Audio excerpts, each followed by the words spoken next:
Hey, I'm Jonathan Braylock, I'm Luke Job. and this is the floor play. It's fun dancing to the music. Yes, yes, yes, yes, yes, yes, yes, yes. Oh, man. Wow, here What a we are. song. Yeah. Yeah, that'll haunt our dreams. It's true. Guys, this is the Floor Play Podcast. We are recapping season 4 of The Floor on Fox, hosted by Rob Lowe. It is episode 9, titled The Knives Are Out, which is quite a vicious title. That's because Uh, people wanted to murder you, Jonathan. yeah, I know. People are conspiring like I was Julius Caesar. I was about to say you were Caesar. Yeah. Listen, this was obviously an incredible episode. We have amazing guests today. Sergio's not with us, but we do have Frank. Welcome. Thank you. Frank representing the state of Hawaii and the category of terms of endearment. And yeah, I mean, Frank, you do kick us off as the first battle of the night. But real quick, before we get into that, do you want to tell us how you got your category of terms of endearment? How I got my category was that they assigned it to me. There we go. Yeah, they auditioned me with three categories. They auditioned me with emo, like your high school emo phase. Funny. Okay. That's a strange one. I would That have is loved strange. that one. Like Yeah. I expected that, but they did emo, they did Nintendo, and Oh, they that did would have been compact farms. So Oh, yeah, interesting. Man, Nintendo. Oh, that would have been. Oh, I I would know. have loved to play Nintendo would have that. been it would have been Nintendo would have fun. been a Harry Potter level, like sought after. Yeah. Yeah, So, yeah. Oh, go ahead. I was going to say you are an English teacher. I am indeed. And so do you feel like terms of endearment was like I mean, not that it really has anything to do with English, but I don't know. What was the connection? What do you think got them to terms of endearment for you? I don't know. Like I've thought about it, and I like to imagine them all sitting around in their little game team writing room, trying to figure out who gets what. Like, what about this guy? Well, he seems nice, so.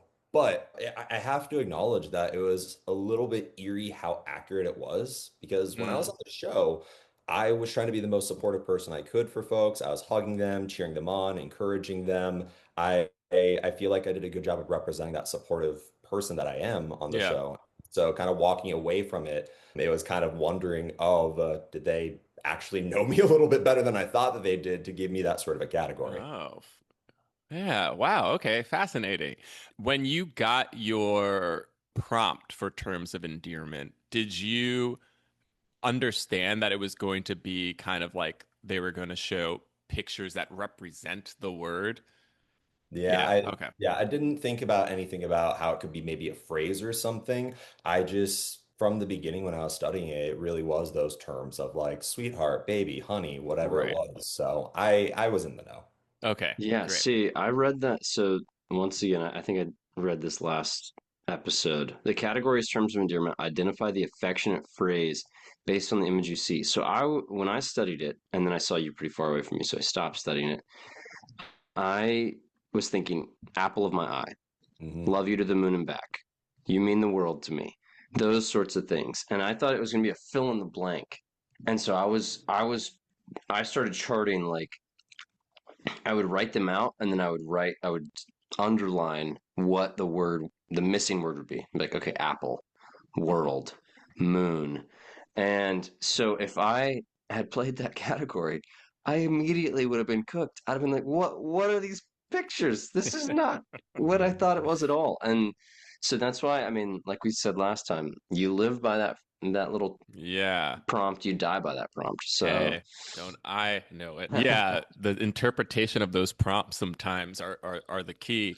Getting into this game, like when you got the 100 categories before you got to Ireland, like did you have a study plan? Yeah, what was that? What was that like for you? So I'm a very visual person in terms of my studying, and for some reason I didn't want to put together like a spreadsheet or something because I just kind of feel like that wouldn't have registered for my brain. So what I had was a notebook that was just blank sheets, and my studying for the Mm, categories would be me drawing pictures of what the answers could be instead of making a slideshow. So Are you I an artist? Can you draw like that? Oh, nope, okay. I nope, was like, The not at wait. all. notebook was impressive.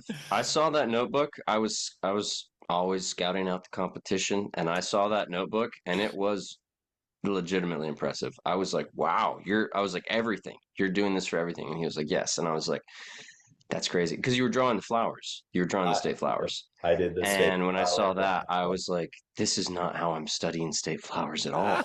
But I'm not a visual learner. So I was Right. like, this is just insane. Yeah, and part of it also, like it helped me to do certain categories and to realize, okay, there's no way I'm going to be able to do this one. I'm like trying to study Hall of Famers, and I Oh, was trying to right. look at pictures. I'm like, are they going to be in uniform or out of uniform when it comes to the slideshows? Because if it's like them on the field, well, then I'm cooked. There's no way I'm going to be able to identify them because they all look the same. They're just wearing helmets. I'm like, I don't know, football player. So Oh, right. Oh, yeah. I don't think they would do us that dirty. I mean, You're right. You, Don't put it you past the never we floor. know. don't, You Don't literally never know. don't we put it don't past the know. floor. Yeah, they just Yeah. show like Lawrence Taylor, like an old picture. They're just like, hey, you got to know he's really big. Yeah, So, yeah, yeah, exactly. and you know his jersey number or something. That would be. I mean, jersey numbers. Well, I guess there's too many. Never mind. All right, I'm just Yeah, trying to that'd think be of tough. future categories. So, okay, let us. I want to say one before we actually get to your duels. When the let's kind of like skip forward a bit because like so much stuff like strategy changes all the time and the floor was kind of wild. But let's get to like Aaron goes on his crazy run, right? He forms this massive amount of floor, right? And that happened, I believe, at the end of the day. So we all had kind of time to prep for that. And you were pretty close there, right? Like we all kind of were. Like I think by that time, I don't know if you were touching the whale yet, but if you weren't, you were at least one or two away, probably. At that point of the game, did your strategy change, or did you always kind of go, I'm in this for the long. I'm in this for the 250. Even before coming to the floor, like I knew that my goal was the 250. I didn't want to go for a 20,000. If I did, it would be like one of those situations of I'm forced into it, like I'm just chilling, minding my own business, and the whale comes after me. Sure. But I wanted the 250. It was what I set out for, and I had my plan, like a bunch of different strategies for what I would do depending on all these different configurations.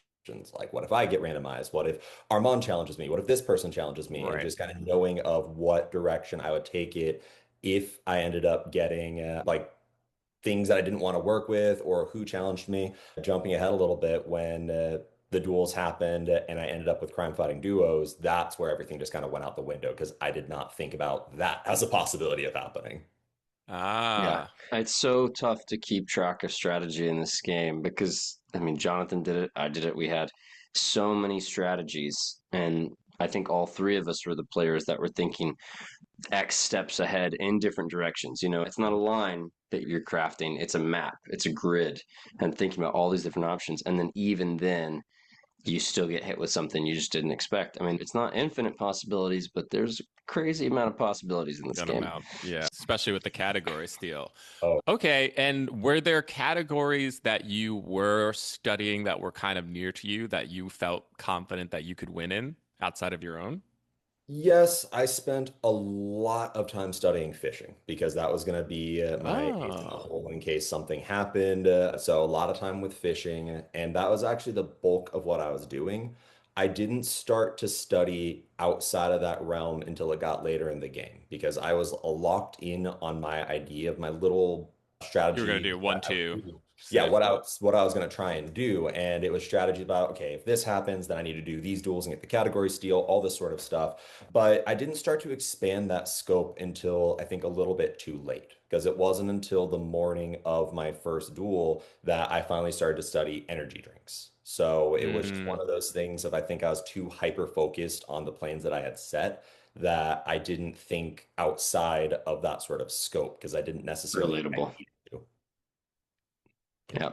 I mean, that's exactly what cooked me. Like every plan I had was the spot I was already in. And so when I had all that floor and I could have done something different, I could have challenged other categories I liked that I hadn't thought about.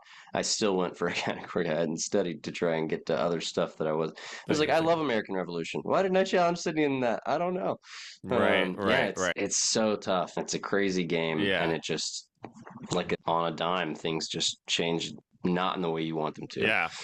So yeah, you wound up getting challenged. You didn't get randomized. You also didn't matter about energy drinks because Emily wound up challenging Jasmine on that. They played that out. Jasmine wins. She has a plan of getting three and stealing a category. I still think her plan wasn't quite the Yeah, best. It wasn't quite the best. She wanted to steal gymnastics, but Marquise was but right next to her, and yeah, if she did that, she could have just challenged. Yeah, Yeah. she could have just challenged.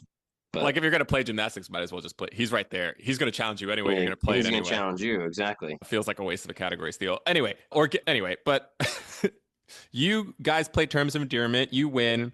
It was a pretty good battle. She got stuck with some of those like the flowers stuff, the buttercup and Flowers were sweet. tough. Were you studying any of that stuff, like this buttercup or sweet pea, or you were, right? They were in my notes, but the problem was that I studied my category before I got to Ireland. And then once I got to Ireland, and there are all these other categories now that I had to accommodate for, I didn't really look at my own. And so Oh, when these were popping up, like they were in my notes, but I had forgotten by that point because I was like, right. oh, okay. You know, So, it's interesting that you say that because I do think, look, there's a bunch of stuff that's random or whatever, but I do think sometimes there's a good chunk of people on the floor who stop studying their own category because they think I just know this, and sometimes those are the people who get tripped up on the trickier pictures that mhm. come up. And my philosophy of this show is like the producers are trying to get people. Like they're trying to make people lose. Yeah. And They they don't, both yeah, yeah not like they want specific the people, but yeah. yeah they want both the audience at home to play along. So Yeah. when we're overthinking these crazy hard ones like It's Regency era, it's easier. actually not that hard. Yeah. But then at the same time, they're gonna throw those jabs in there. They're Yeah. throwing curveballs your way on purpose. Yeah, to trip people Yeah, up. And so that sometimes happens when people lose in their own category because, and like we talk about with Jeff with US stadiums, like he was so dead set on the fact that they were going to show the inside of the stadium instead of the inside of the outside, stadium. which, I understand that, but like when I was thinking about US stadiums, I was like, I remember going, I don't know if they're going to show the inside of the stadium or the outside of the stadium, and I don't put it Right. past the floor to do either, and maybe Right. do both, and like that's why that's a tricky category. Category that There, yeah, not many people wanted to touch. I didn't know if it was season 2 or season 3. There was one season where they played constellations, and a person Hmm. challenged it, and he got smoked. I think he got 2 right, and he passed on all the other ones. And they were like, "What the heck happened?" And he was like, "I thought you were going to show the constellations with the lines, like the lines drawn connecting the stars, and they just Yeah, showed the stars." It was just yeah, like, "That's the floor for you." yeah. Well, and then there was the one where the dude did skylines, and it was it. Right. He thought it was gonna be art with like, and he said something else like, I thought it would be like on a map and then show you the art, and it was just pictures of cities. Right. It was Right. literally just pictures of cities, and it was a tough category. Yeah, or like I think maybe it was capitals, like somebody challenged Oh, US that dude capitals, was really upset too. but it was like they just show the state like not near other states, and he was like, I can't figure this out. So anyway, Yeah, just that's a warning to anybody who goes on the floor later. Like remember, they are trying to trick you sometimes. And also, sometimes categories that seem hard are not as hard. So Yeah. you get stuck with crime fighting duos. You go back to the floor. Luke Mhm. was very all right. upset with you. Yep, we got to talk about it. You ready to Yeah. defend yourself, Frank? Because I watched your episode, yeah, I watched your episode for the last thing, and I gotta say, it's a weird experience to see people dissecting my decision when I can just tell Yeah, you yeah. what the That's how we answer do. was. Because you're That's going what way we're in here depth. I'm for. like, I was trying to defend you, Frank. so I can clear it up really simply because I've had a lot of time to think about this. Yeah. Yeah. So to answer why I did not go after Jonathan, because a lot of folks are saying you're an English teacher, you could have done that. I know books, but I don't know movies. Yeah. And that was the deciding thing for me. And it Yeah. didn't help that well before we got to that point, because book adaptations was originally by me and Valerie. And she had her gigantic PowerPoint of all these like images, and she was trying to quiz me on adaptations. And I didn't know the ones that she was showing me. So I was like, okay, I don't know this. I need to go Mhm. after fishing. Having watched back that duel that you had with, oh God, Zach, Zach. Zach. Yeah. I would not have done any better than him. Like I was passing on similar stuff that he would have, so I would have lost. Like I just knew Okay. that it wouldn't have gone well for me. So I did not want to go after that. But I will agree that going back to the floor was not the right decision to make. Yeah. What a lot of people underestimate when they watch from home is just how much adrenaline and anxiety just floods your body the moment that you're up there. It's true. And it was one of those things of I won. I was happy about that, but it was like, cool, this is awesome. I'm kind of done. Can I please just like go back and be left Yeah. alone? I was hoping that luck would be on my side, that the randomizer would pick somebody not near me. I would have some time to like exhale, get my footing with crime fighting duos. It didn't seem like a too difficult category to study up on and to start to learn those. So I was just Ooh. hoping that I could be just by myself for a little Yeah. bit. Things would just the war would continue elsewhere, and Yeah. it did not work out in my Right. favor. Yeah.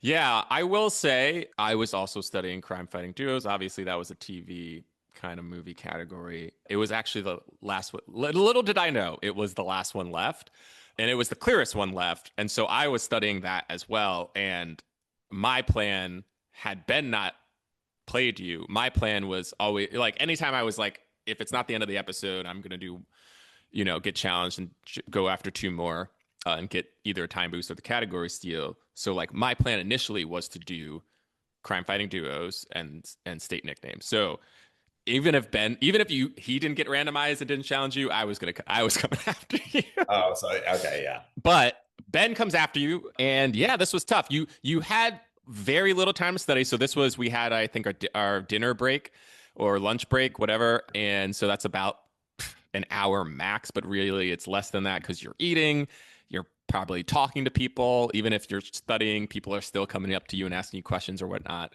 So, was this the first time you studied for crime fighting duos too? It was, Yeah, and yeah, it's a lot of information.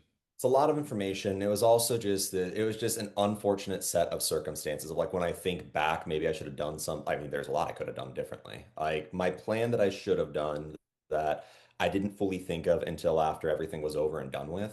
I should have gone after Haley for fishing, then gone for Ben for junk in the trunk, three in a row.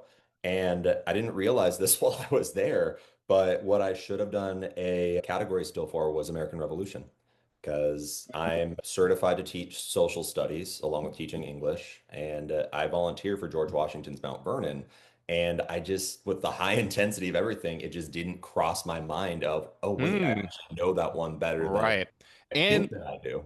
you would have been separated for Sydney to get back to you. She would have had to either gone through Austin with Arctic Circle or the Whale, which I doubt she would have done. Yeah. Um, so yeah, you would have had a little bit of a buffer too. It was a tough one though, because in order to do that, in order to accomplish that, you would have had to basically done what Josh was planning to do at the end of episode 8, which is, or 8 or 7, I mean, which is Yeah. dual Yeah. 7, Yeah. which is like dual one that episode, you win, go back, study a little bit, come back, and then do two more or one more, I guess, after One that. more. Yeah. It would Yeah, have been junk in the junk trunk. in the And truck. yeah. Solid plan, but also easier to say in hindsight, of course. Oh yeah. And Always.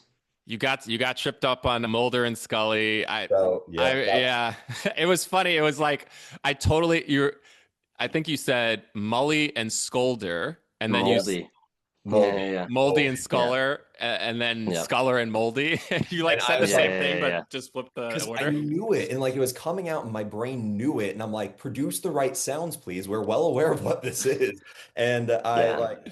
like when I say there's a whole list of things that I wish I would have done differently. Like during the lunchtime studying, Emily was actually sitting next to me like that. She was at our table, and there is this stack of index cards that I think like those were her study cards. And I really wish I would have just reached over and taken those and just been like, these are mine now. She probably wouldn't have cared and just used those to study. Right. I wish that I would have used the time a little bit more. Actually, no, I'm gonna backtrack that part because I did what I could with the time that I had. Yeah. But during the duel itself, I wish I would have taken that moment, those few seconds, just to like breathe and calm down and be able to say Mulder and Scully properly. Because I think that's what threw me off is passing, obviously, like it shifts the deck. And I Yes. Hmm. knew almost all of Ben's answers. Right after that, because he got, yeah, like but like the ones that were everybody knew was the Benson and like because that's like okay, everybody knew that was coming. Bones and Booth. I remember when I was studying, I knew Bones. I know the TV show Bones. I didn't know Booth's name, but when I was Same. studying it, it was like oh Booth, Bones and Booth. Like it was an Yeah, BB, exactly. easy thing to Yeah, yeah. memorize. The CI The the other one, yeah, CSI people. CSI. That's tough. I There's had so many also of them. studied crime fighting duos, was on my radar. I had studied that a lot because yeah, it's a movie TV category. I like crime shows, but I have not seen CSI. And what is it, Gil and Catherine Catherine? Gill. Yeah, I was Catherine Gill. It was Rizzoli and Isles, and I'm like, I don't know what this is. And he's getting Turner and Hooch, Scooby Doo and Shaggy. I'm I like, know come Turner on, and Hooch. I was like, come well, you didn't Yeah, even need to study that one. yeah, exactly. Scooby so Doo and Shaggy. I know. You're right. It was once you passed on Mulder and Scully, because that is, I think that's one that they would consider an easier one. it Just the X wasn't. Files Yeah, is so popular. There are a few movies as well. yeah. It shifted the deck, and I'm interested to know. We'll have Ben on shortly if he would have known some of the other ones. Rizzoli and Isle. I don't think I knew. Other people here knew that. I Uh, knew Rizzoli and Isles only because I've never seen that show, but they always put ads on it. Whatever channel that is on, whatever network has that, it's always showing two women, Rizzoli and Isles. And I was like, if you see two women, just say it. It might not be them, but just Yeah, try. that's a And good point. yeah, The only other one I knew, the one that I knew that you passed on was the Tick and Arthur, and that's just because I literally have a friend who played Arthur on the live action Tick that they did that Amazon Prime did like several years ago now. But my friend Griffin yeah. Newman, he hosts a movie podcast called what's the podcast called? Why am I blanking on the name of it? Anyway, forget it. I'm gonna remember it later. But he hosts a movie podcast, and he was Arthur on the Tick. I think I would have. I think I when I saw the picture, I said Arthur and Mothman, and I wonder if they would have given it because Mothman is his superhero name. Yeah, the Tick and Mothman. I Yeah, also said that and I think they would have because given I'm that. familiar with the OG cartoon. Yeah, They might have given it, but when you look up the character, it does say Arthur first. yeah. Arthur is his name. Anywho, but I mean, it was. I mean, Frank, you won a duel first of all, which most people don't win. The majority of You people do defended not. you defended your own You defended your category. own category, which I think is another big thing that people, really want. And you lasted till episode 9. You were in the top 30, 32, whatever. But like that's I think that's a huge accomplishment in of itself. Yeah. Anything else? Also, Oh yeah, go ahead. I don't know the numbers on this, but surely our season has a higher percentage of fewer people that won just one. Oh, Because I you because Jonathan has go ahead. now won 7 duels, all against newbies, right? And then Luke, Aaron did the same thing. Liz also, Luke, Elizabeth Luke, Luke. did 5. Am I wrong? No, you are right. I'm glad you brought it up because guess what? I do have the numbers. All right, good. You want to hear them? Yes. Want to hear them? Wait, can we yeah, bring in Ben for this too? yeah. Oh, wait. Yes. We're gonna do a little passing of the torch, but I was really I was wondering this, and I was like, you know what? Let me go and do the work. So I figure this out as we welcome Ben. Welcome, Hi, brother. everybody. How you Ben, doing? welcome. So Ben, right now I'm about to give out the numbers of how many times the challengers won, percentage of times so far. Right? Obviously, Ooh, the season isn't over. interesting. Yeah. So I'll start from season 1. And I actually have how aggressive each season was in terms of percentage. Whoa. So the way that I did this was I Very counted aggressive season. how many times when someone had the choice to stay and play or go back to the floor, what was the percentage of times people chose to stay and play or go back to the floor? So in season 1, and I'll put this grain of salt out here. Season 1 had no advantages outside of winning the most pieces of the floor. There was no time boost. There was no category steal. 49% of people, when they had that choice, chose to keep playing, right? So it was almost even, but just slightly more times people went back to the floor. Out of the people who kept playing, or anytime somebody played or challenged somebody else, 47% of challengers won. So if you were somebody who challenged somebody else in their category, 47% of the time you won, which means the majority of the time the person who is People defending are their category defending successfully. successfully. Yeah. Now that does include inherited category because I didn't do that distinction, but still. So 47% of challengers won. That's In, more impressive then, though. yeah, That means defense is more impressive. right. Yeah. In season 2, same percentage, 49% of people when deciding whether or not to stay and play or go back to the floor decided to stay and play. So same as season 1, even though they had the time boost, they were the same amount of aggressiveness. And they were even less successful. Only 46% of challengers won in season 2. Season 3, 43% of people decided to stay and play. Even more cowardly. The most cowardly far season yet. By far the most cowardly season. And guess what? Maybe they had good reason because only 42% of people who decided to challenge someone won. And that's a season in which, and that's, I think, skewed a little bit by Brian because, Brian won. Yeah. Brian did 2 challenges, but he defended himself like 6 times. Exactly. He would play one and go back, and just you would always play one and go back. Yeah. So can I make a prediction about how our season is? Yes. I'm going to assume we are way more aggressive, but I don't know. Like 60s? Maybe, yeah. I think we thinking didn't go 60s. back to the floor very often at all. There's like entire episodes where it's just someone gets challenged, they stay up there. So yeah, right. Maybe even more than that. But so far, and we are way more aggressive. It's not quite that high, but still, so far, 57% compared to 43 and 40, and then the other two 49. 57% of the time, people chose to stay and play. And guess what? Guess what, Luke? Guess what, Luke? 53% of people who decided to challenge somebody won. That means the challengers this season are more successful than the defenders. Yeah. Dang. 53% compared to 42% from season 3, 46% from season 2, and 47% from season 1. So I don't, you can do whatever you want to do with those numbers. The way that I will interpret those numbers is that we got better players. Yeah, I can see that. We got players who are aggressive and they're good. And when they are aggressive, they're succeeding. Anyway, that's just so far. Who knows? Maybe these numbers come back to the meeting at the end. I actually think the reasons that these numbers are even higher for seasons 1, 2, and 3 is that generally in the last 2 episodes, people actually get more aggressive because they realize it's over. And like once people start getting forced into the whale, it doesn't make sense to go back. So I actually think these numbers might climb higher, and we'll see how successful people are and what that does, because it was actually higher than 53%.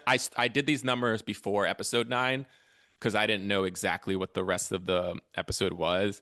And the percentage of people who challenged was higher, winning was higher, but this episode actually, it dropped us down a little because a lot of people who challenged lost this episode. I think the only 2 that won were, Ben, you won 1, and then Rick won 1, and that was it. Everybody else. Oh no, and Laz. And Laz at the end. Laz won a very expensive one. Yeah. Well, Frank, thank you so much for hopping on. Is there anything you'd like to leave us with? You can promote something. You can give us words of hope or inspiration. Well, other thing, before you do that, because we don't have our boy Serge here, I've been instructed to give you your flowers.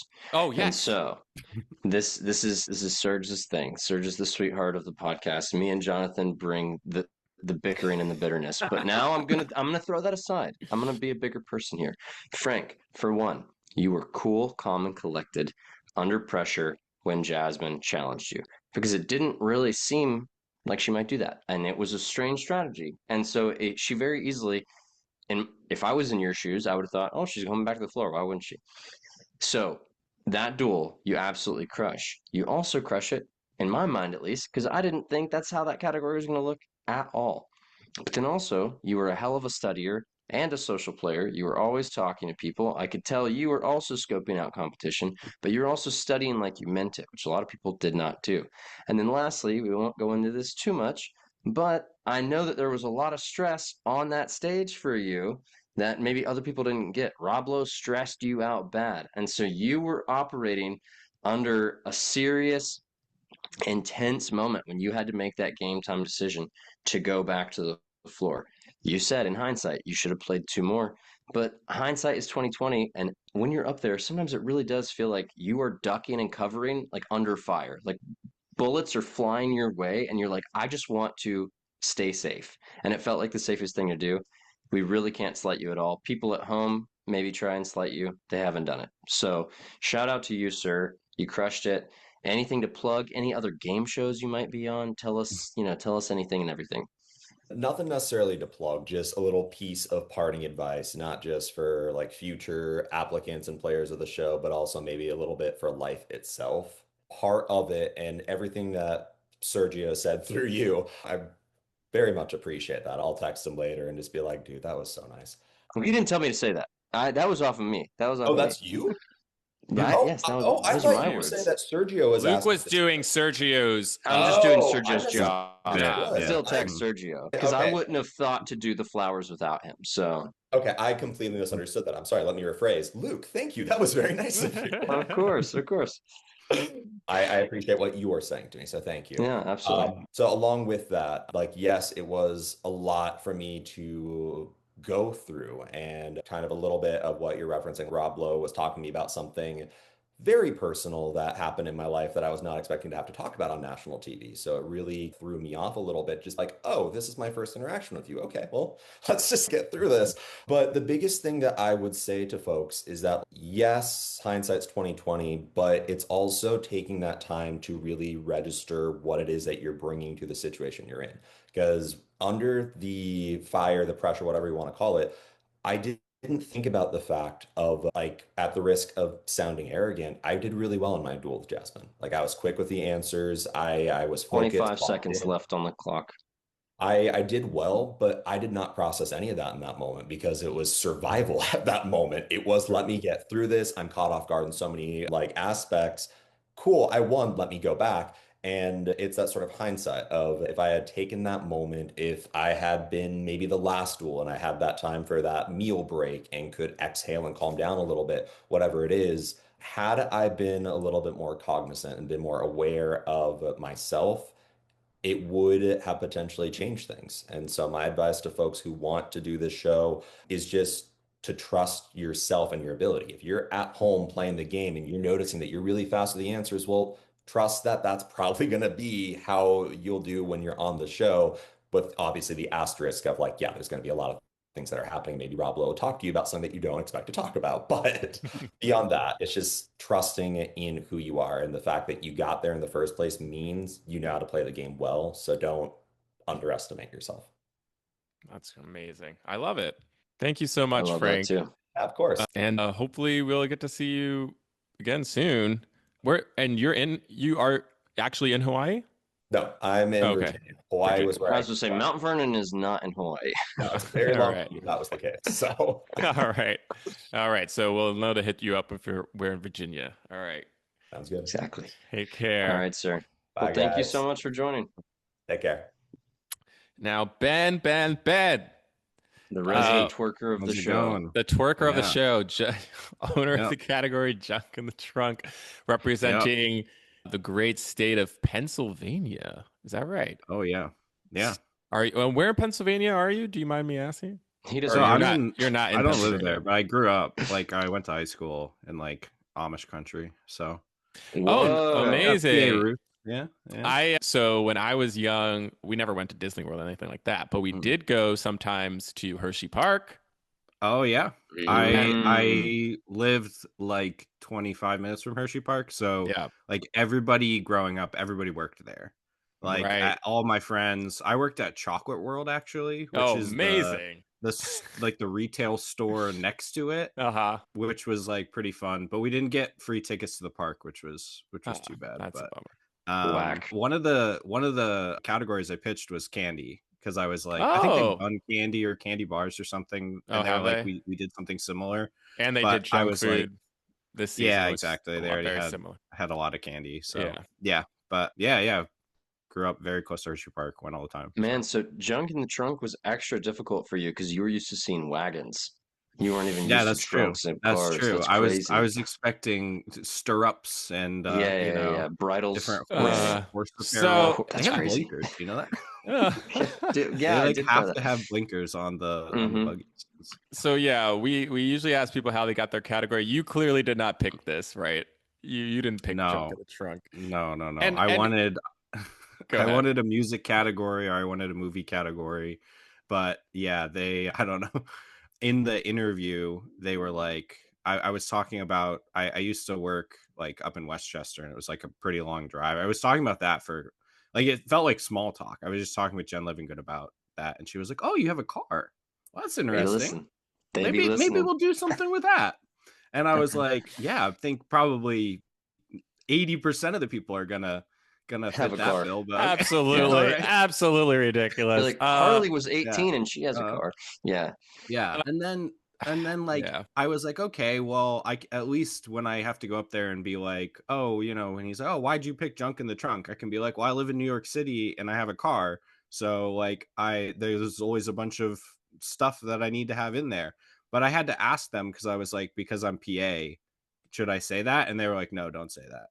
Don't say that. Yeah, They're like, can't no, do that. that'll confuse They're like, everybody. no. No, Yeah. you live in the bustling metropolis of Pittsburgh. Yeah. Remember that. Remember, you're a Steel City Mhm. guy. Yeah. So real quick before we get into anything else, of course, me and Jonathan both love movies. What movie categories would yeah. you have wanted? I wanted thriller movies, which I thought was like my favorite movies of all time, psychological thrillers. Like I feel like I've seen like every Seven or crappy. what's your favorite? Yeah, Seven. Silence My of the favorite is Lambs. Mulholland Drive. Oh, But yeah, I love Silence of the Lambs. David Lynch is just incredible. She's a crazy man. He's a weirdo. Satoshi Kon's another big favorite. Yeah, he is.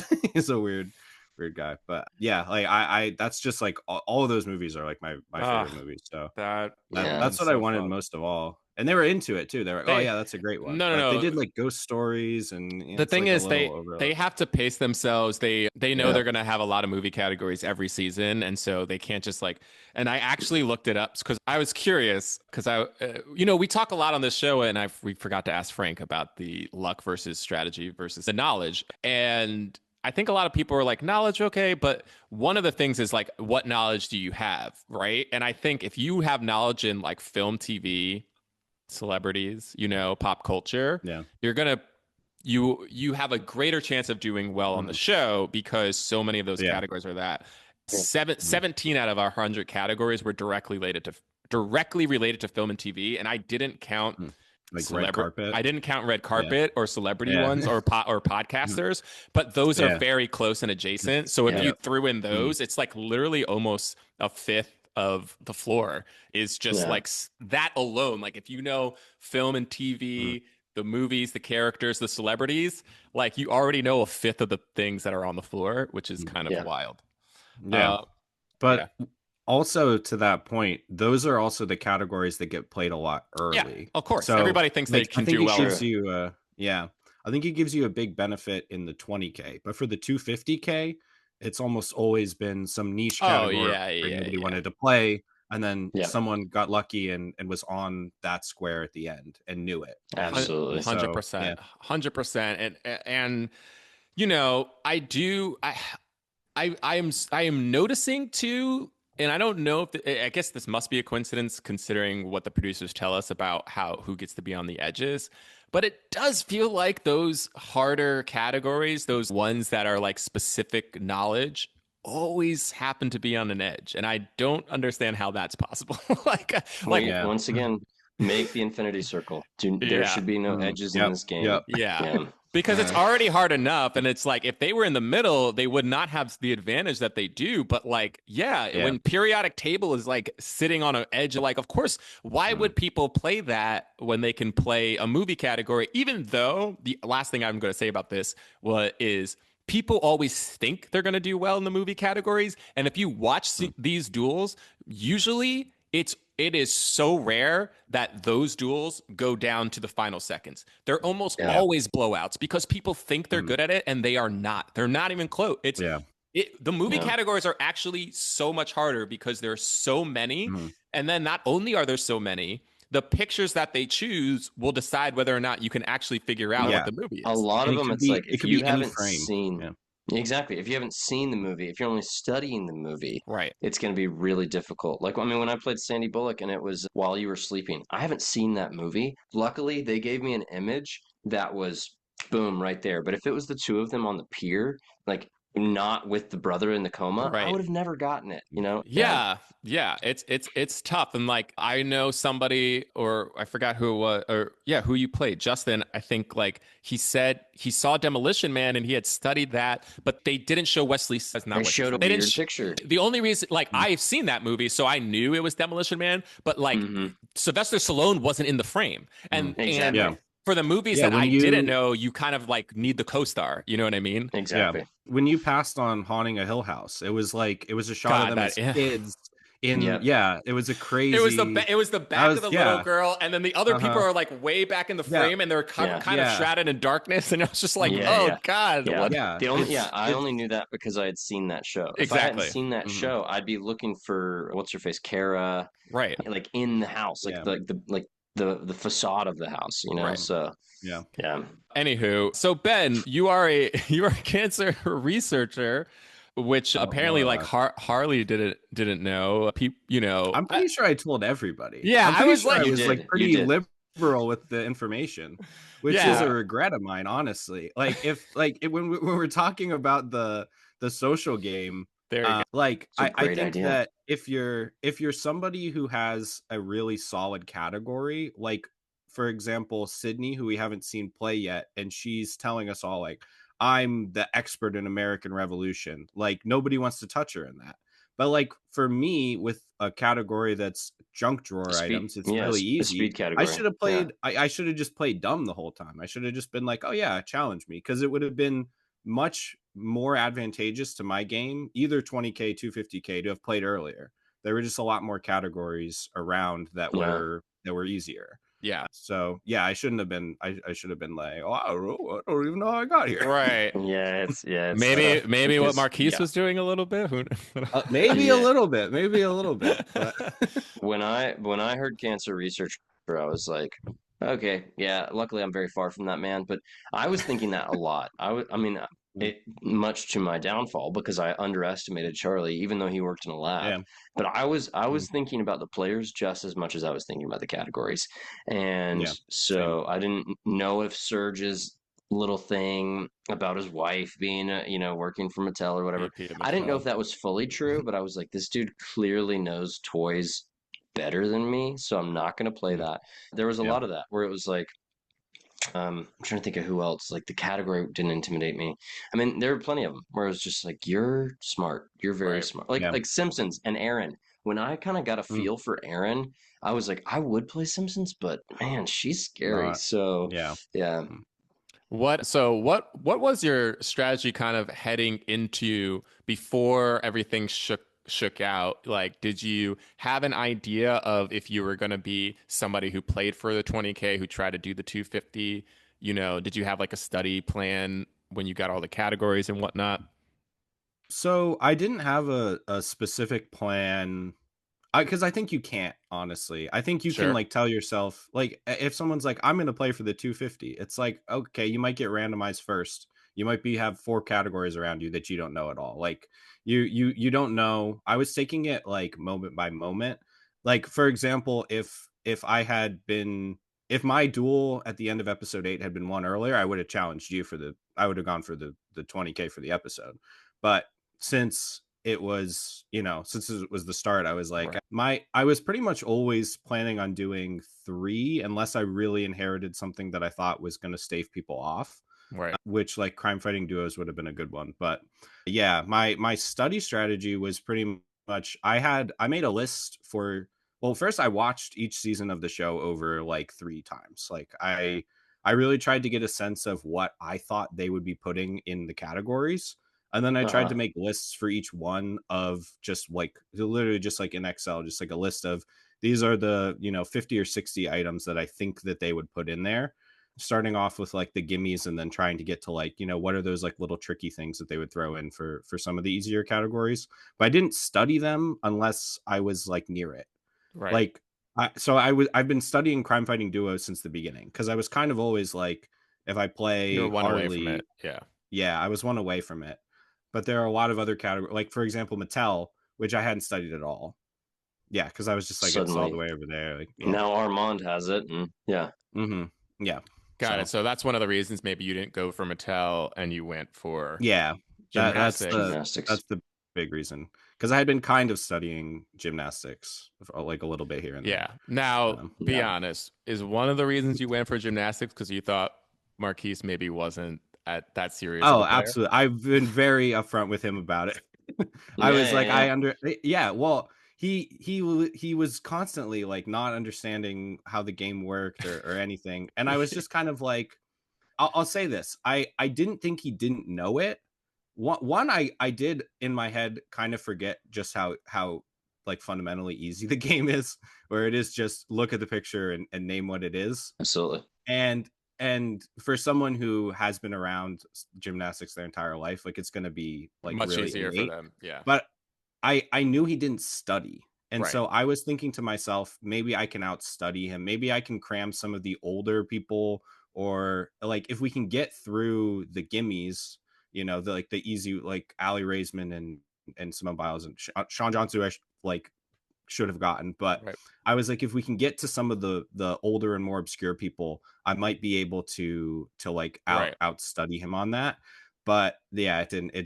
And then he gets Suni Lee and Jordan Childs. Yeah. Well, no, I had Jordan Childs. I passed. Yeah, you had Jordan Childs. That was the thing, is that he did like, he didn't stumble on the easy ones, and he did know like the people of the last few Olympics. He knew them. He knew them. Yeah, and he actually knew some of the older. He got at least one older one. He got Mary Lou Retton right off the bat. Mary Lou Retton, what did me in was when he got Carrie Strug. Right, I had never even heard that name. And I was like, I was trying. You were like, oh, he knows it. Oh shoot! Like, I didn't. I was in my head. I was like, oh god, like I'm screwed. Like I'm really done. And then looking at the photo too, because she was famous because she like broke her ankle and still landed a thing. They didn't show that photo. No, they showed a photo of her on a beam that was like, I was like, I was really, I mean, he was really impressive. Like although to be fair, it's good they didn't show that photo. That photo actually has a very dark backstory, which is that gymnastics is incredibly abusive. But yeah, I mean, he did crush it. It was funny. The slowest he was on an answer was because he was too much of an expert. When he saw balance beam, he just said beam, and they didn't give it to him. And he was like, balance beam. It's the same with when Josh Rogers played marching band and he said twirler. Yeah. And they didn't. It's like sometimes you're such an expert that the experts don't because you do makes it. You do you say what everybody knows. Everybody says it in as your field. Yeah. It was interesting though, because you had Crash Matt and you said Matt, and then they gave it to you.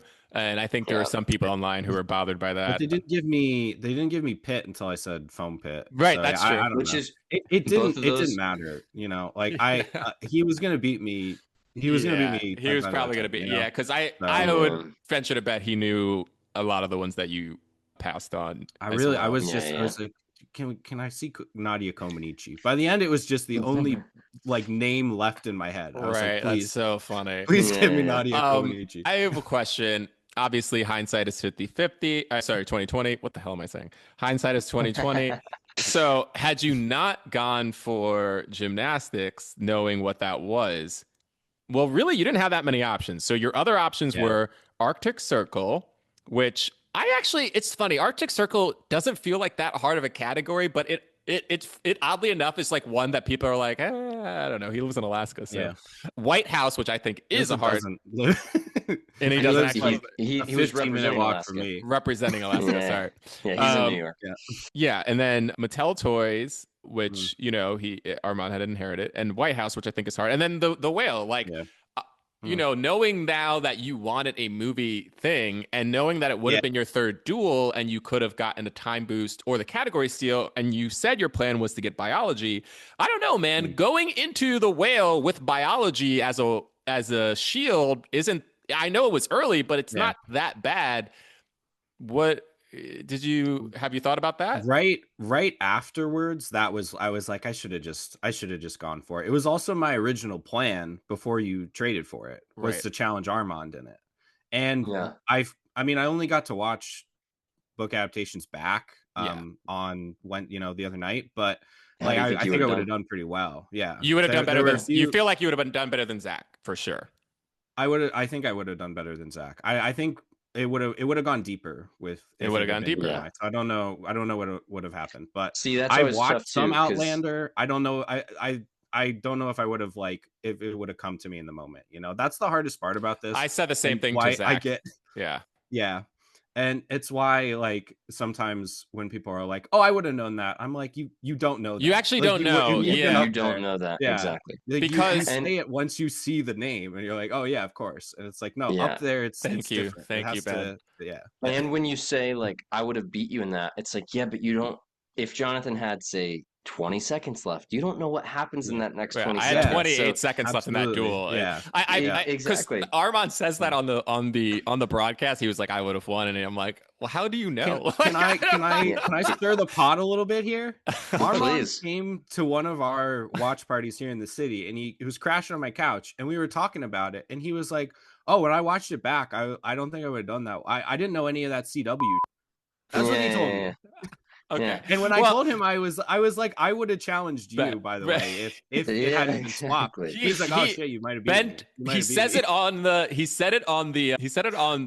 floor, and then he told me it later that night.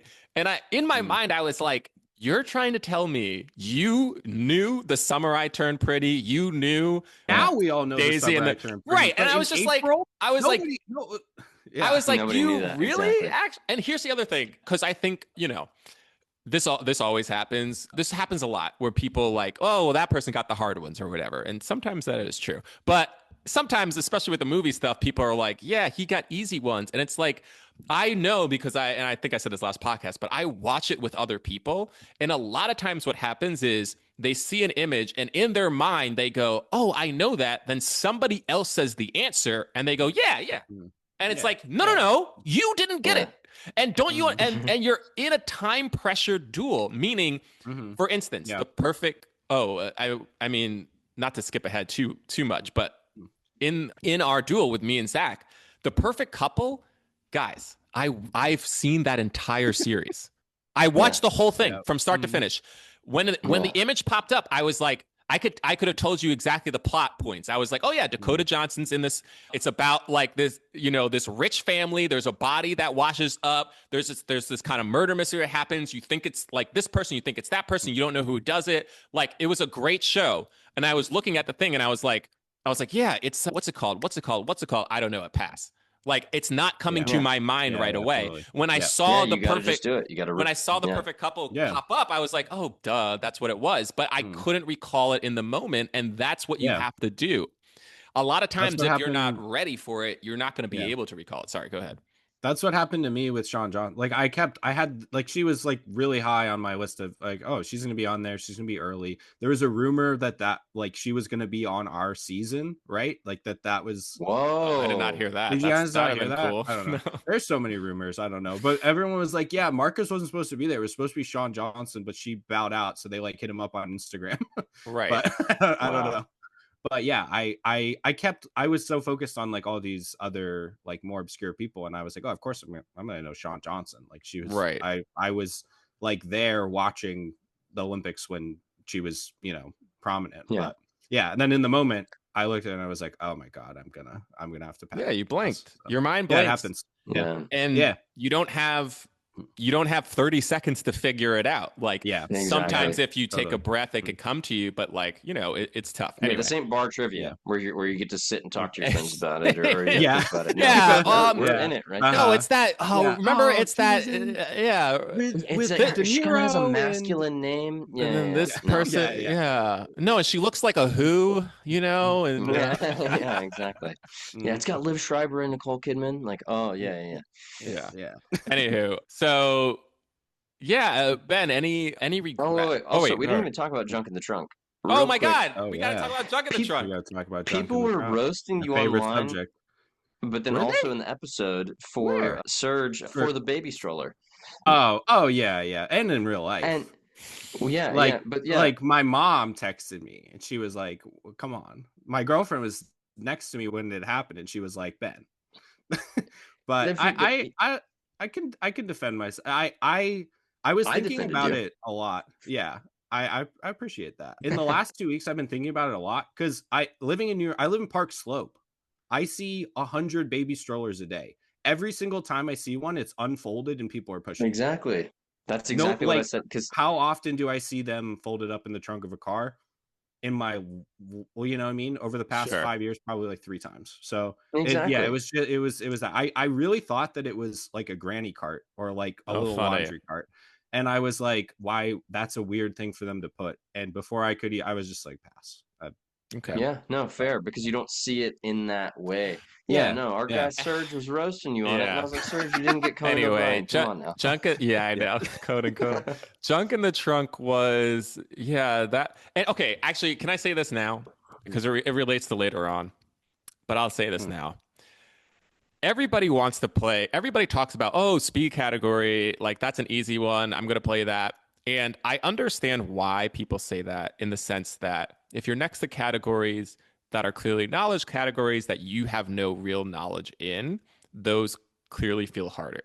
However, speed categories are the hardest to win because both people are going to get the vast majority of the answers. There's going to be rarely any passes, and you know for a fact that in nearly every single speed category that's been done, with I guess the exception of phobias, because Latasha and I finished it, there is going to be at least one random thing that they throw in there that somebody's going to get chipped on and pass, and that's the game. And that's the game. That makes the difference. No, absolutely. So it was funny because everybody talking to me, once they got over the whole, oh, is it going to be celebrity asses thing?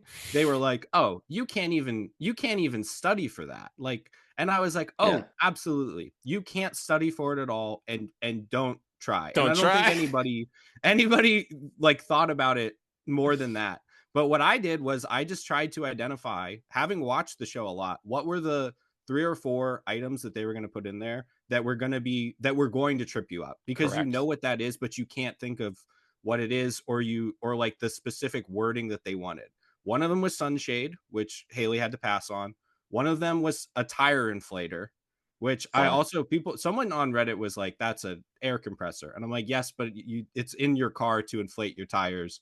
And that's the terminology that they probably would have accepted either. But like, it was that. And then the other one that maybe it would have been in there a little later was an escape tool, like the thing you use to like break a windshield. Oh yeah. And I was like, that's something they would show, and someone would go, oh, of course I know what that is, but I don't know what to refer to. So I just tried to find those things, and I didn't ever say those words to anybody else on the entire show. I was never like, oh yeah, it could be this, you know. Can I commend you on that? Because I think that what you did is something that so few people do. So many people look at those easier categories and they're like, great, I don't have to study it, I'll know it.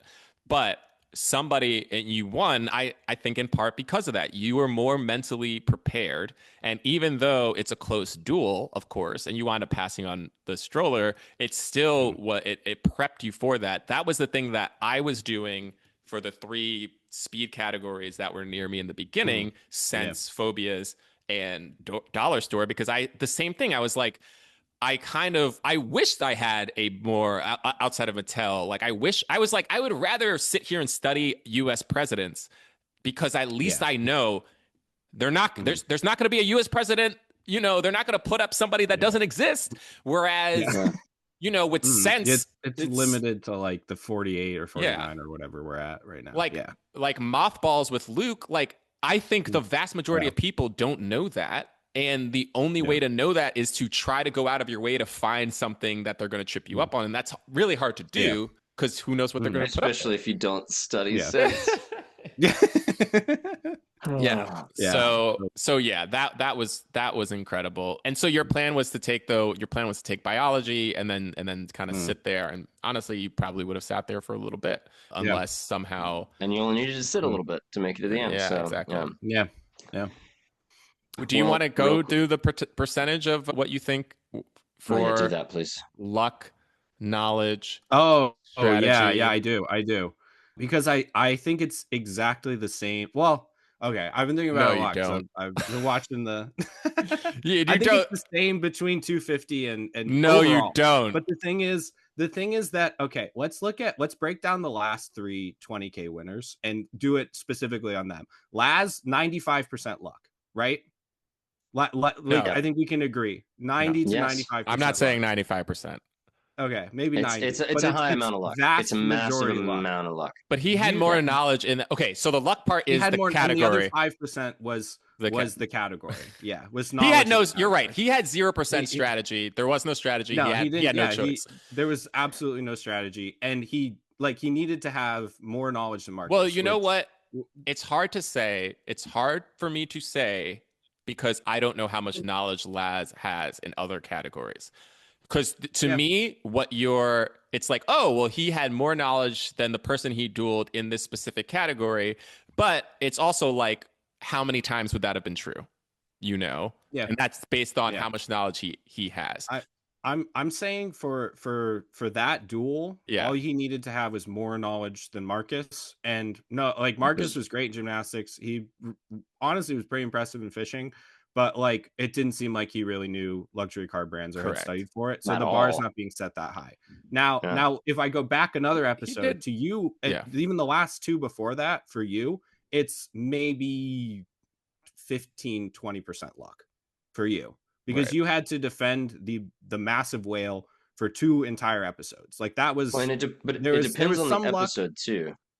Yeah. Jonathan's luck to knowledge ratio, when he wins the 60, it's way less luck, way more knowledge. He has to win 3 duels that episode. Yeah. But in the episode before, when he wins the 40, it's like 80% luck because nobody can get to him. Yeah. They just they try and then they fail. They try and they fail. I would say that I would say strategy. A big part of that was strategy. Was a big part for you because the fact that you had gotten the time boost and had my own category unless they had something right. So I would say overall for both the 250, if you average those scenarios out, it's 80% luck, 10% knowledge, and then maybe more than that. Maybe it's 75% luck, 15% knowledge, and then 10% stamina or like.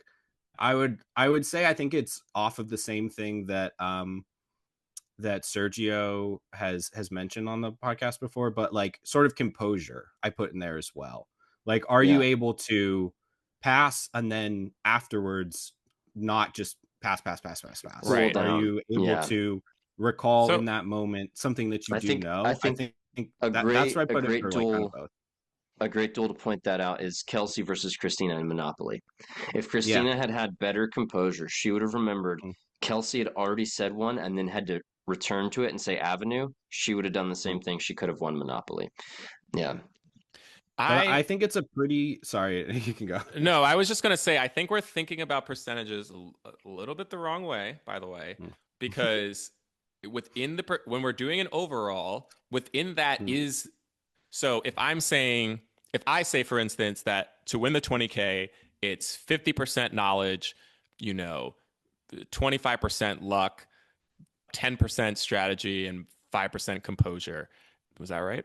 I don't know if it was. Then within that 30% luck is not just the luck factor. It includes a situation like Laz, which is like he only had to play one duel. He was forced into it, so it was no strategy. It was a category that he had some knowledge in, and he was playing against somebody who had less knowledge in him.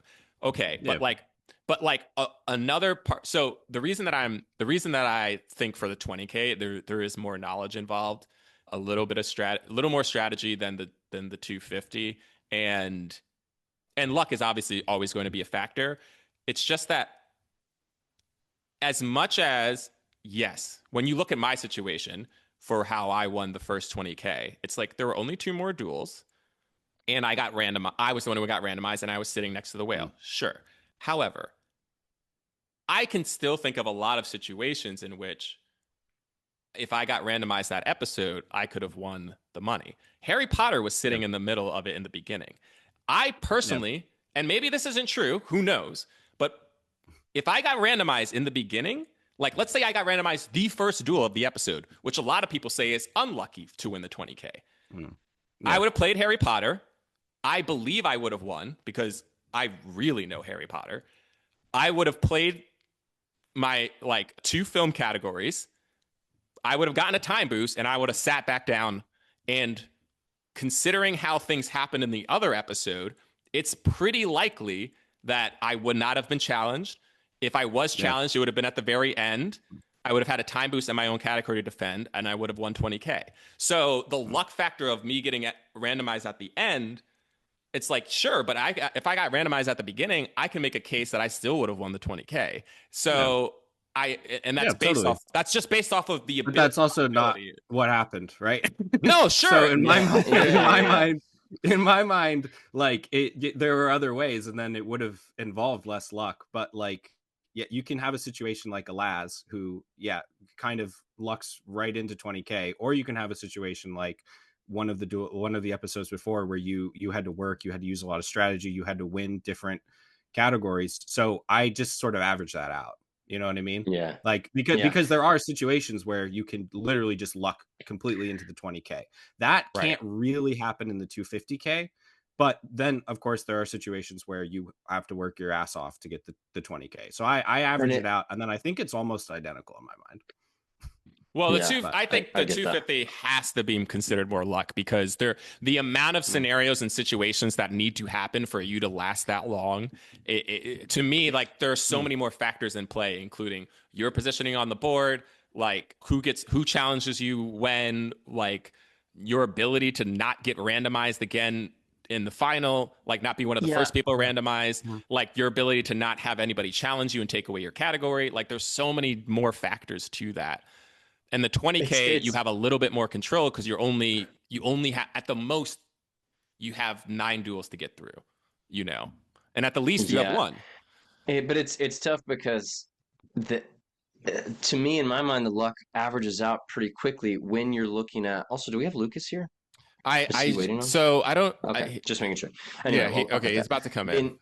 In my mind, it's tough not to average out because if you're one of those people that gets randomized way late in the last episode and then that ends up winning you 250, that's the same amount of luck as me in episode 1 getting randomized when I did to win the 20. Like I just don't see how they're different. Even though it kind of feels like they're different because the pot is bigger, but it's really the same thing. It's to me, the difference is all the stuff that's happening in between. Like you can't say like we're not you can't just like remove all of the other stuff that's happening. Like within those other episodes. People had the opportunity to challenge you. Yeah, people had the opportunity to challenge. There were decisions that were made in between. Yeah. Whereas, currently, who has Hip Hop Stars? Brad has Hip Hop Stars, which to me is not I understand there are certain people who are never going to challenge that, but it's not like that intimidating of a category. But he kind of has lucked out that nobody has challenged him yet, and he's sitting in a corner, and he's been there since episode 1 or 2. That's to me lucky. That's not. But he's also. There's only been like 2 people that have been randomized that could have even challenged him. Right, that's a part of the luck, and that's a part of the luck every single episode that he's getting. That like Jacob wasn't randomized or whatever, But I mean, also like this is all hypothetical because we don't know if Brad's won the 250. So it's like correct. I'm just saying in terms of how many things you have to get through. All right. Hey, Lucas, can you hear us? Okay. Great. All right. Welcome, Lucas. Welcome. Before we let Ben go, I'm going to do the same thing I did for Frank. I'm going to give you your flowers. Serge has instructed me to do this. Ben, I do think, we talked a little bit about this, whether it was the smart move or not, but it was whether it was part of social strategy or it's just you telling the truth, you were an intimidating presence on the floor. At least for me, I hear cancer researcher, I'm like, I'd rather tangle with the podcaster, you know. So I hear that, and it's like that's not something I want to mess with. But you did win a speed category. I also agree that speed categories are much harder than people give them credit for. I mean, I won 2 knowledge categories and then I immediately lost on my first speed category. So I think that your game against Haley, we didn't even really talk about Haley. She was an alternate, came in, whatever. But you crushed that. Then you won a second duel, which in my mind, 2 duel club rules. 2 duels rule. And you you all won be a in crime the fighting 7, 8 duel club, whatever Jonathan yeah, got to. exactly. Yeah, John. Yeah, don't talk to 7 duel club. 2 duel club for Glenn.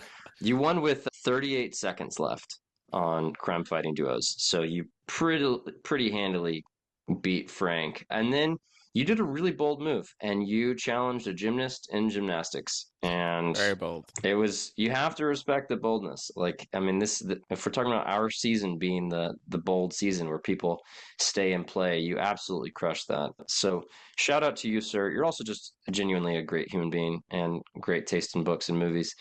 And we're glad you came. So thank you. You got anything to plug? Thank you, man. No, I don't Any got words anything. of wisdom for the audience? Maybe well, I don't know. I don't think anybody. I might need a job at some point. I love being I mean, I'm not even doing cancer very much anymore. Okay. Organizational changes. The biotech industry is great, but if somebody out there wants to hire me for something, just for something, for anything, really. I'll do anything. We'll easy, drop Ben's CV in the description of the YouTube. And y'all can check that out. Someone with some NGS, some goodness. skills. But no, thank you so much, Luke. I appreciate that. It's been great listening to this podcast. I really think the perspective you guys have been showing has been really nice. I think it's good to show more like the strategy, because there's a lot more to the game than people see. And it's been great to get to know both of you. And thanks, Ben. All right, thank you, sir. We'll see you next time in New York. I'll hit you up. Yeah, absolutely. Yeah, totally, man. That's my plan. You want to see the Nets? I live next to Barclays. Oh, I used to live right there. I used to live in Fort Greene. Oh, nice. Too. But, all right. Take care. See you, sir. Bye. All right. And now we have the man of the hour, the hero. The assassin. The hero of the floor. It's true. The people's hero. The people's hero. Yeah, I guess so. I mean, I'll take the compliment, I guess. I'll take that. Lucas, welcome to the show, representing the state of Nevada. And do you actually live in Nevada? Yeah. There we go. The Las Vegas Strip is maybe 15 minutes. Boom. So he lives in Nevada, my backyard. Jonathan, in Nevada. Oh, that's right. Wait, is that how you pronounce it? Yeah, even in our DMV, it has the pronunciation, because if you say Nevada, people will come for you real fast. Oh, okay. Nevada. All right. That was my biggest mistake when I first moved here. Representing the category of Pez Dispensers. And now, it's true you have a collection of 200 Pez Dispensers? No, what a lie! What a lie told to Rob Lowe. So I think realistically 2. There was one that I got for the premiere that is still unopened, and I meant to take it with me on my trip this past week. I left it in the kitchen. I was so upset, but it was a Halloween themed one. It's really cute. And then I think I have like an Easter one. No, I think it's Tweety Bird. I don't know where I got that one from, but it's just sitting somewhere. But no, the amount of money I would have a lie. paid to see Tweety Bird come up in our duel. So how did you get the category of Pez Dispensers? How do you think? I really wish I knew. Yeah. Really wish I knew. The theme of our season. Everybody, I wish I knew I got this category. See, I thought I was the only one at first. Not even close. As soon as we got the list, I was looking, I was like, okay, well, what would make the most sense? Because originally, from my understanding, they were talking about doing like fandoms, like in the music fandoms and stuff. And that was nowhere on the list, but I remember them talking about something candy-wise for me because I have a sweet tooth. As soon as I saw Pez Dispensers, I was like, oh, you've got to be kidding me. It cannot be that. And then when we got our actual assignments, I was like, My gosh. Okay. Well, that's going to be a fun one. But yeah, I had a feeling they do something based off of candy at that point Right. because they just kept going back to it. Were you hoping junk food? Did you see that and go, maybe this? No, Yeah. there was another one. I'd have to There's look at the list chip again, but there was chip another one. brands, and Chip Brands was on there, yeah. I don't think there was That would have been a fun one. anything else close to candy outside of that. Yeah, it's like as soon as I saw that, I was like, oh God, that's going to be impossible to even try to study for. Oh, Energy yeah. drinks. Energy drinks are kind of liquid candy. Oh, that would have been so good to have Sure. that too. But yeah, That's so funny. Okay, so random. so yeah, like, so Lucas, what was when you didn't even know what your category was, but like when you got to Ireland, when you were kind of situated and you had some time, like, we were all freaking out that first episode where we got our placements because it's like, what are we gonna do? We have no time to study.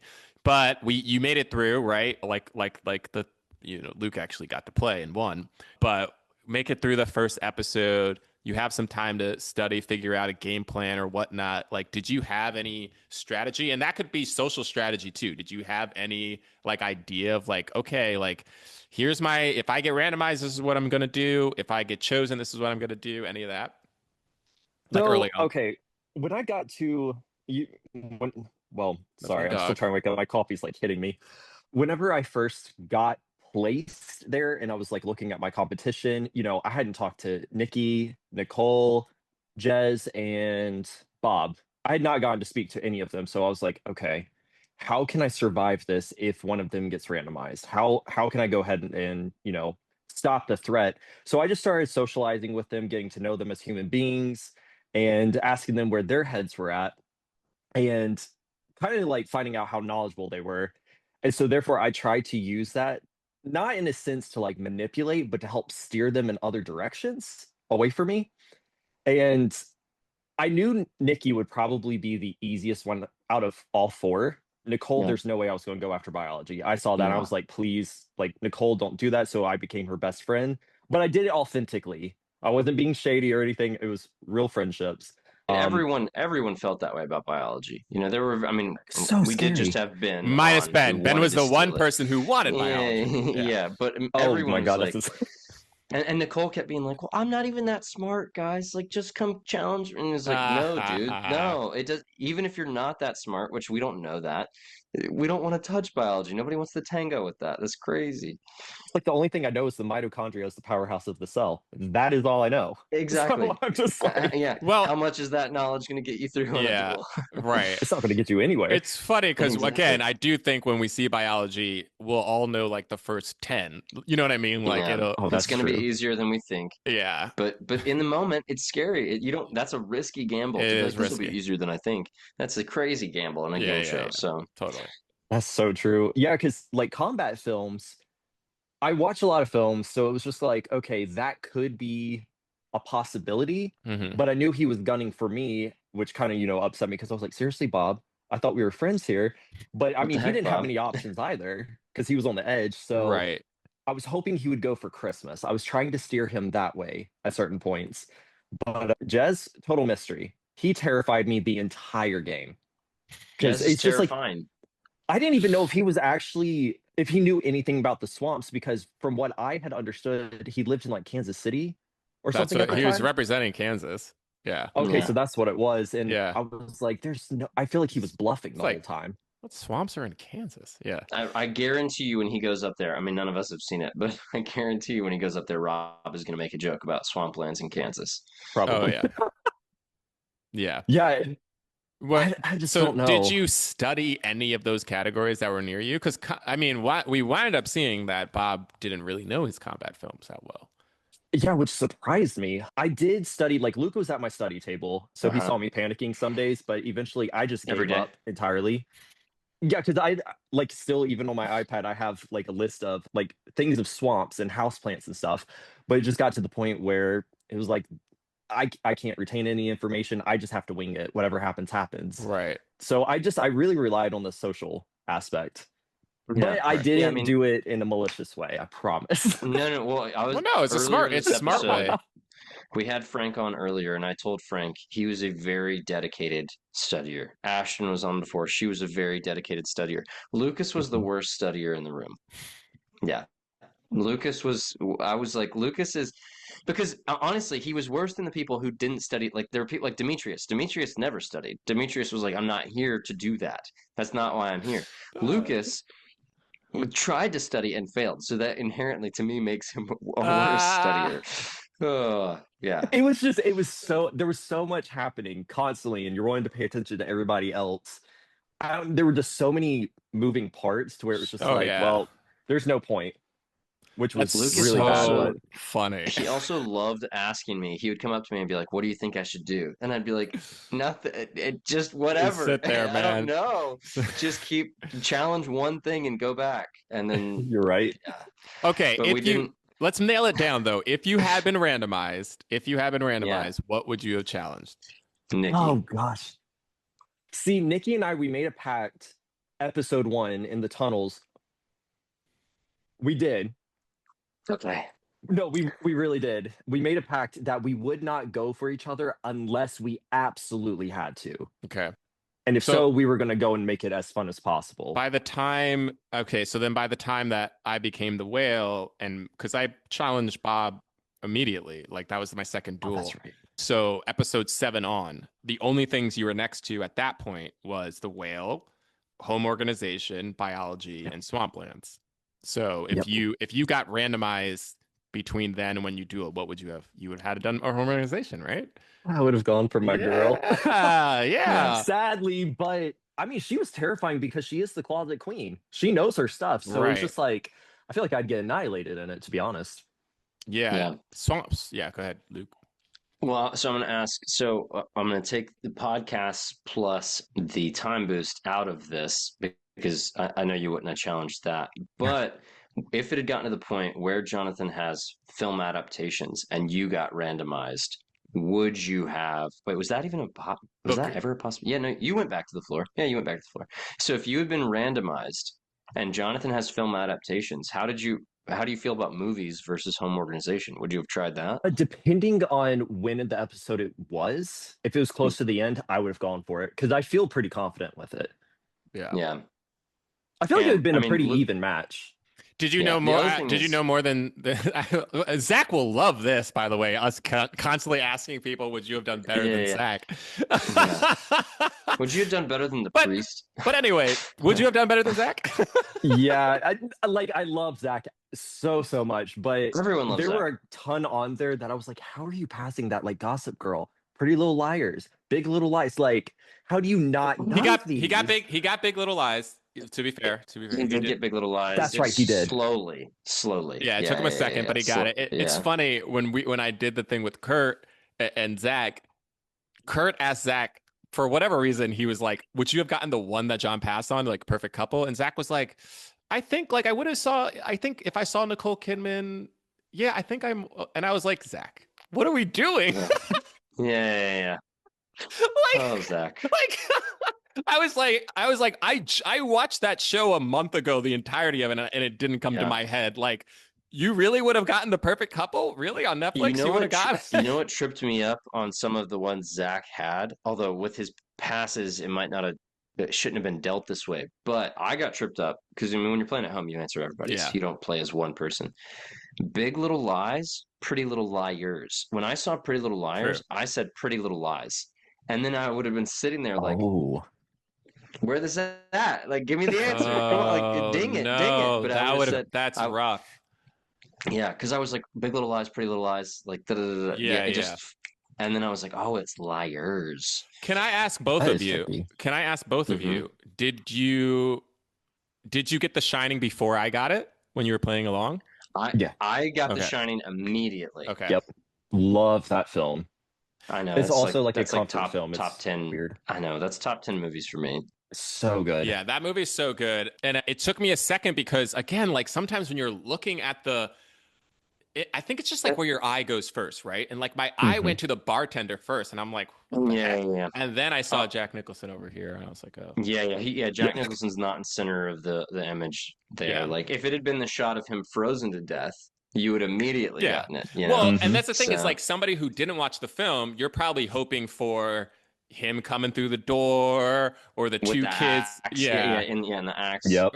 or the twins in the hallway or whatever. also But, true. Yep. It's like you wouldn't know yeah. that scene and its importance if you haven't watched the film. Exactly. Because that is like a Some- huge part. Yeah. We talked about this earlier, but sometimes when you're studying movies and why movies are deceptively hard, you can study them, but if you haven't seen the movie, a lot of times they're not going to give you the images you've been studying, and that would have been the case for that one. Absolutely. Yeah. That would have been a trick one. Yeah. Yeah, I knew some of Zach's, but I didn't know all of them. Like I didn't know Daisy Jones and the Six. I would have had Oh, to I didn't pass know that either. And I didn't know. I don't think I would have gotten The Summer I Turned Pretty. I feel when that image popped up, because I kind of forgot what the duel was a little bit, and so when I was playing along again and that image popped up, the first thing I said was "To all the boys I ever loved," because that's another one of those teeny bopper things. Mm-hmm. And then he passed, and I was like, oh. And then I was like, would I have gotten that? Probably not. I've heard of that show, but I'd never watched it. Well, that show got much bigger in the past 6 months. So, like Ben said earlier, in April of this year, I don't think I would have gotten that, but I feel like I would have gotten it sitting here right now because that show is all over social media. Yeah, that's true. That's a good point. Yeah. And yeah, because I remember when The Perfect Couple came up, I was so surprised because I was like, goodness, I just watched it. Like, this is super recent. That show just came out. Yeah. Yeah. Where the Wild Things Are, I knew immediately. And Gossip Girl, Zach is claiming that wasn't the picture that they showed for Gossip Girl. So I don't know. So yeah, whenever he said that the other day, I was trying to think back, and I'm almost certain the image that we all have seen is the one that was shown. Yeah, because I remember the full black. I think that's true too. I don't know why they would change it. Here's the thing. All right, Zach, I do you heard think it here first. I do think, and maybe not, because Jeff was also adamant that the image they showed for one of the stadiums wasn't the same Yankee Stadium. Yankee Stadium.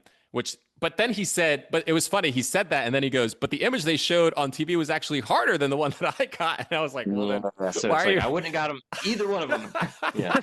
So I was like, well, why even bring it up? But I do find it funny that in a show where almost all of us are like, man, I blacked out. Like, I don't remember doing that. I don't remember getting that. I don't remember getting this. And then something happens where we're like, no, that's not what happened. This, I'm just like, it's like your brain recalls something that is completely like tucked away. It's like, wait, hold on. I have been here before. Because when the bride image came up on the screen, this, like when I was rewatching it on TV, I saw it and I was like, that's even harder than I remember. I was like, that looks even worse than when I looked it up later and I saw it and I was like, oh, I guess I should have gotten that. And then I saw it again and I was like, no way I was getting that. There was legitimately one image in Pez Dispensers that I was like, what was that? And it was the bride. The bride, she looked like she was like a demonic like Batwoman or something. I was like, what is happening here? Oh, no, go ahead. Sorry. I was going to say, so the first thing I say is goldfish. And as I'm looking at it, I'm like, normally you would look back and be like, that's embarrassing. It was bride and you said goldfish. And I'm looking at that thing on TV again and I was like, I defend myself. Could have been anything. Yeah, it could have been literally anything. I remember back at the hotel afterwards, and you and I, we were talking about the duel, and you found that image of the bride, and even then it was like, it didn't look like that, but it was a more updated version. So the one that was just shown in the episode, that wasn't what you and I had talked about. Exactly. I don't know how anybody would have gone that because what someone said, what kind of veil? Like turkey, even? The veil coming out here. It does this like little wings. Thing, like the little wings. Yeah, it looks like wings. And because her face isn't just like white or whatever, like it's this kind of strange off, tan orange color, and then her hair is so orange. Like, and again, I was telling people who I was watching with, I was like, on TV, you're seeing the bigger image, and that screen is much bigger. And the screens we're looking at, they're this big. They're smaller. And I remember being, I think a lot of us were like a little bit nervous. Like, is my eyesight going to be okay to see it? Because I've been practicing on a bigger thing and it's smaller. Which is why I played when I was on the floor. I try to play every freaking duel and I didn't look at the big image. I kept looking at the side because I was like, John, that's what you're gonna have to see. Don't look at the big image. Look at the side. Like that's the only thing you'll be able to see. But the Pez stuff is like, it's narrow, so it's already like very, and then the head is the thing that you actually have to pay attention to, and it's this small. Like, it's like not even centered. It's like at the top portion of it. So it's just like, I know whenever I went up there, because after watching it, I've had memories start coming back because total blackout as soon as you called on me. Yeah. I remember I locked in on the center of the screen, and I do remember seeing you out of the corner of my eye. I was like, do not pay attention to him. Do not look at anything. Just tunnel vision. And whenever they started showing stuff, I had to like shift where my eyes were, which also threw me off at first. Right. Because I'm like, I feel like I have to look at the whole thing. But like you're saying, it's that tiny little part. Exactly. Well, and So speaking hard. of tiny, the piece where I'm like, Jonathan, how did you not get this? Was Sheriff. Yeah. But you're looking at, because you said Cowboy. Cowboy's already been said. But of course, I just said it. Yeah. Yeah, your brain's not thinking that in that moment. That little star. The little on star. that Cowboy's hat. So tiny. But that's how I knew. I immediately was like, Sheriff. Yeah, the sheriff had a star on his hat. And to be honest, if it, and who knows, we can't say. I think had I not known that I already passed on Bride and I was so many seconds behind, if it was like one of those things where it's like 8 seconds to 6 seconds, I think I could have taken more time to see that star. But literally in my mind, after I passed on Pride, I was like, I'm going to lose. And then I was like, don't say that. Don't give up. And I don't know if you can, I've noticed it now because we've watched that duel back a few times. I also saw this. After I passed on Bride, I felt like I was going to give up. And then I was like, don't give up. He could pass. Oh, I locked in and I was way quicker than I was even before. I was like, boom, boom, boom, boom. And that's when we started yelling. Yes, I started screaming and you started matching it. And I was like, pop, pop. And I was like, I was like, he's going to pass. He's going to pass. He's going to pass. And then when that Cowboy came up, Cowboy, and then it comes up again. And I said, Cowboy. I was like, I lost. I literally was like, that's it. Like and so I didn't even try. Your posture drops and you're like, I was like, it's over.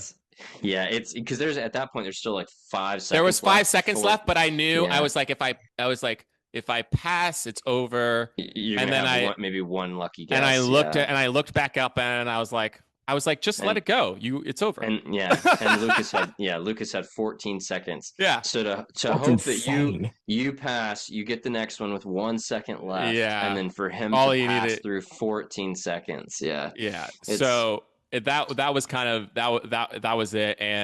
But I do remember this moment where, because afterwards, we have to see the wellness person, and they were asking me like, how do you feel? And I was like, relief. The amount of relief that I had, because going into that day, it was like, I have to somehow get through 3 episodes where I have basically no time to study. Things are going to shift and change constantly. Like, I lost podcasters, the first randomizer. Like, it was like, I was just like, it felt impossible, but I was still trying to do it. My body, I had so little sleep at that point. I remember I was taking all these, like, I was drinking tea, and then I did wind up taking an energy. I never drink energy drinks. So I wound up taking an energy drink, and then my body was shaking, and I was like, I can't take any more energy drinks. And I wasn't eating either. You seemed like you were on crack. Like when there's the moment where Rob is talking, you have like your little banter and you're like, New Jersey is a small state, but I have a lot of territory or whatever. I was Jonathan, did you just hit a crack pipe? What is happening? Like literally my entire family goes, that wasn't very funny. And I was like, no, y'all, this man's like on a different planet right now. Like, he's not trying to be funny. He doesn't know what he's saying. Like he's dead. Yeah. Also, like there was like emotional stuff that happened in between this. Also, they like, yes, anytime you win, they're gonna want you to do confessionals between episodes, but for some reason, they had Sergio in. Like, when I went back to do my confessional, Sergio was still there. Even though he lost so early in that episode, he was still there. And so, like, I, like, popped in and, like, saw him, and he was like, oh, my God, did you lose? And I was like, no, I won. But I was upset about this thing that happened, and I talked to him about it. And then so we talked for a while, and then I went down, and they had me in there for so long, and she kept being like, okay, I'm gonna let you go, one more question, and then ask another question, and then it'd be like, okay, wait, one more, It's so one more. frustrating. And I literally, when I came out, when I got back to the thing, I kind of said this last week, but still, it just where my head was at. As I was coming back, people were already heading back to the studio. I hadn't even gotten food yet. And people were asking me, like, because I clearly was visibly upset, kept asking me what's wrong. And I was like, can you stop talking to me? They need to like, because there's a lot of walking between the studio to where they So film the much. reactions, and from where they film the reactions back to the place we go. They need to give us food as we walk. Like, if they're doing that, because it's so frustrating. It's really not. It kind of isn't okay for them to take our lunch break to film that stuff, because I understand they're trying to do it for time wise, but like, we need a break. Like, we're standing, we're in a high pressure situation, and we're standing for a really long. It's the one thing that I'll say about the show. It's also hot. It's hot. I don't know if y'all were. I was constantly hot. Oh, yeah, sweating the entire time. Anyway, so all that said, Lucas, when I watched that back, I still believe this, because I said it at the time on the episode. But I watched that back and I was like, you did such a good job. And yes, it wound up being a category that neither of us were prepared for. And it was just like naming random things. Yeah. But like, I do think that a lot of people in these speed categories, sometimes they miss easy ones because the stress takes them out of it. And you were still locked in. And I remember that moment when I started going quicker and yelling, you matched that. And some people, it could rattle them, but you were like, no, I'm in it too. Because like, I do recall that. I do actually remember when you did the second pass, because I think I heard a little bit of the audience gasp as well. And I think if you look back, you can see on my face, I choked on air. Yeah. Because I was like, oh my God, did I do this? Yeah. And it's just like, when I heard you start yelling, I was like, oh my God, the time's going down like really fast. We're almost done. So that's why I was like, no, I have to keep it going, because I didn't know where we were at. Right. But I knew I hadn't passed. You had passed. So I was like, I have to must be winning. Right. Yeah. So it was just like, I'm just going to keep yelling until I can't anymore. Yeah. But yeah, when I heard you do it, I was like, oh, bet, let's go. Yeah. It broke me up. So before we get to the end of it, let's talk about you, Jonathan. This has been alluded to in past episodes. You thought this was going to be a pop culture category. 100%. Yeah. So that's like your full reasoning for challenging Pez Dispensers. You're like, I'm the pop culture guy. I need to find another pop culture spot. So that's why you're on Pez Dispensers, correct? Yeah. And I was studying, and look, the Pez Dispensers is, if they did there's so many Pez Dispensers, and if they did do like the pop culture stuff, like, both of us could have passed multiple times easily, because there's so many things. They have all the Muppets. They have all the forever. Yeah, they've been around forever. Like, literally the entirety of Marvel's in play. All of the Muppets are in play. All of the Peanuts characters are in play. Like, everything you can possibly think of. Some of the things that I was studying. So one of the reasons, by the way, like, it took me a second for dog, was because when in my mind the whole time I was like, it's going to be pop culture. The dog came up. One of the things I was studying was Paw Patrol. So I almost said Paw Patrol. And then I was like, that's not a Paw Patrol. I looked at it and I was like, wait, that's not a Paw Patrol dog. And then I was like, is there a dog that I know of character? And then I said dog, and it was right. And that was the moment I knew. You were like, no. I literally was like, oh God, like, I'm in the duel that I never wanted to be in. I've never wanted to be in this. Yeah. Because the guy came up right before the duel and was just like, okay, all these images are going to come from the Pez website, which is over 500 pages. None of those images I even recall having seen on there. No, and they do actually have the bride on the Pez Dispenser website, but it's not that bride. It's white. It's like it's just such more clearly defined bride. Anyway, what's funny is that even with that though, the astronaut one I had studied. That's right. And so when astronaut came up, I said that immediately, because I was like, okay, that's at least one that I knew. But that was basically the only one. Everything else was, why would you study pumpkin? You know, you don't see. If you had known it was like that, you probably wouldn't have studied much at all. You know, it's like Basically. you would just well, be I like, would never have these are, chosen it. Yeah. yeah, also true. Ooh. Yeah. No, just like ultimately, I did not. So a lot of people told me like, why didn't you challenge Christmas? And I said because I wanted to play the speed one that I was going to do was state nicknames. That was going to be my third duel. Mhm. And that's because it's a finite category. I'd been studying it for a while, and I don't know them all now because it was cram study. But like at that time, I knew all 50. I was doing the Sporkle quiz and I was getting them right. Jeez. So I same. knew all 50, and I was very confident I was going to win that. At the same time, I knew it was speed, and I was like, I'm sure neither of us will pass. I just was assuming because No. if there was a part of my game that wasn't as good, it was judging. I wasn't looking to judge any person. I took every duel. I approached every duel as the person that I'm playing is going to be the best at this. So I just have to never pass.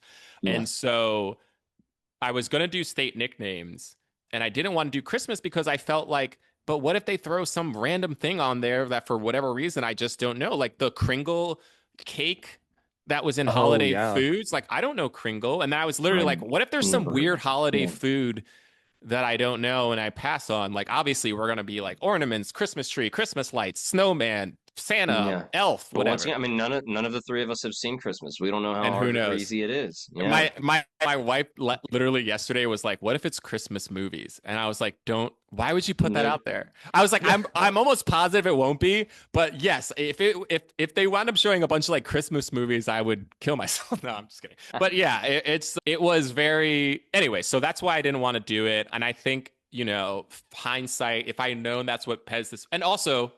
I said this on the IG podcast, but for our podcast, because we actually alluded to it.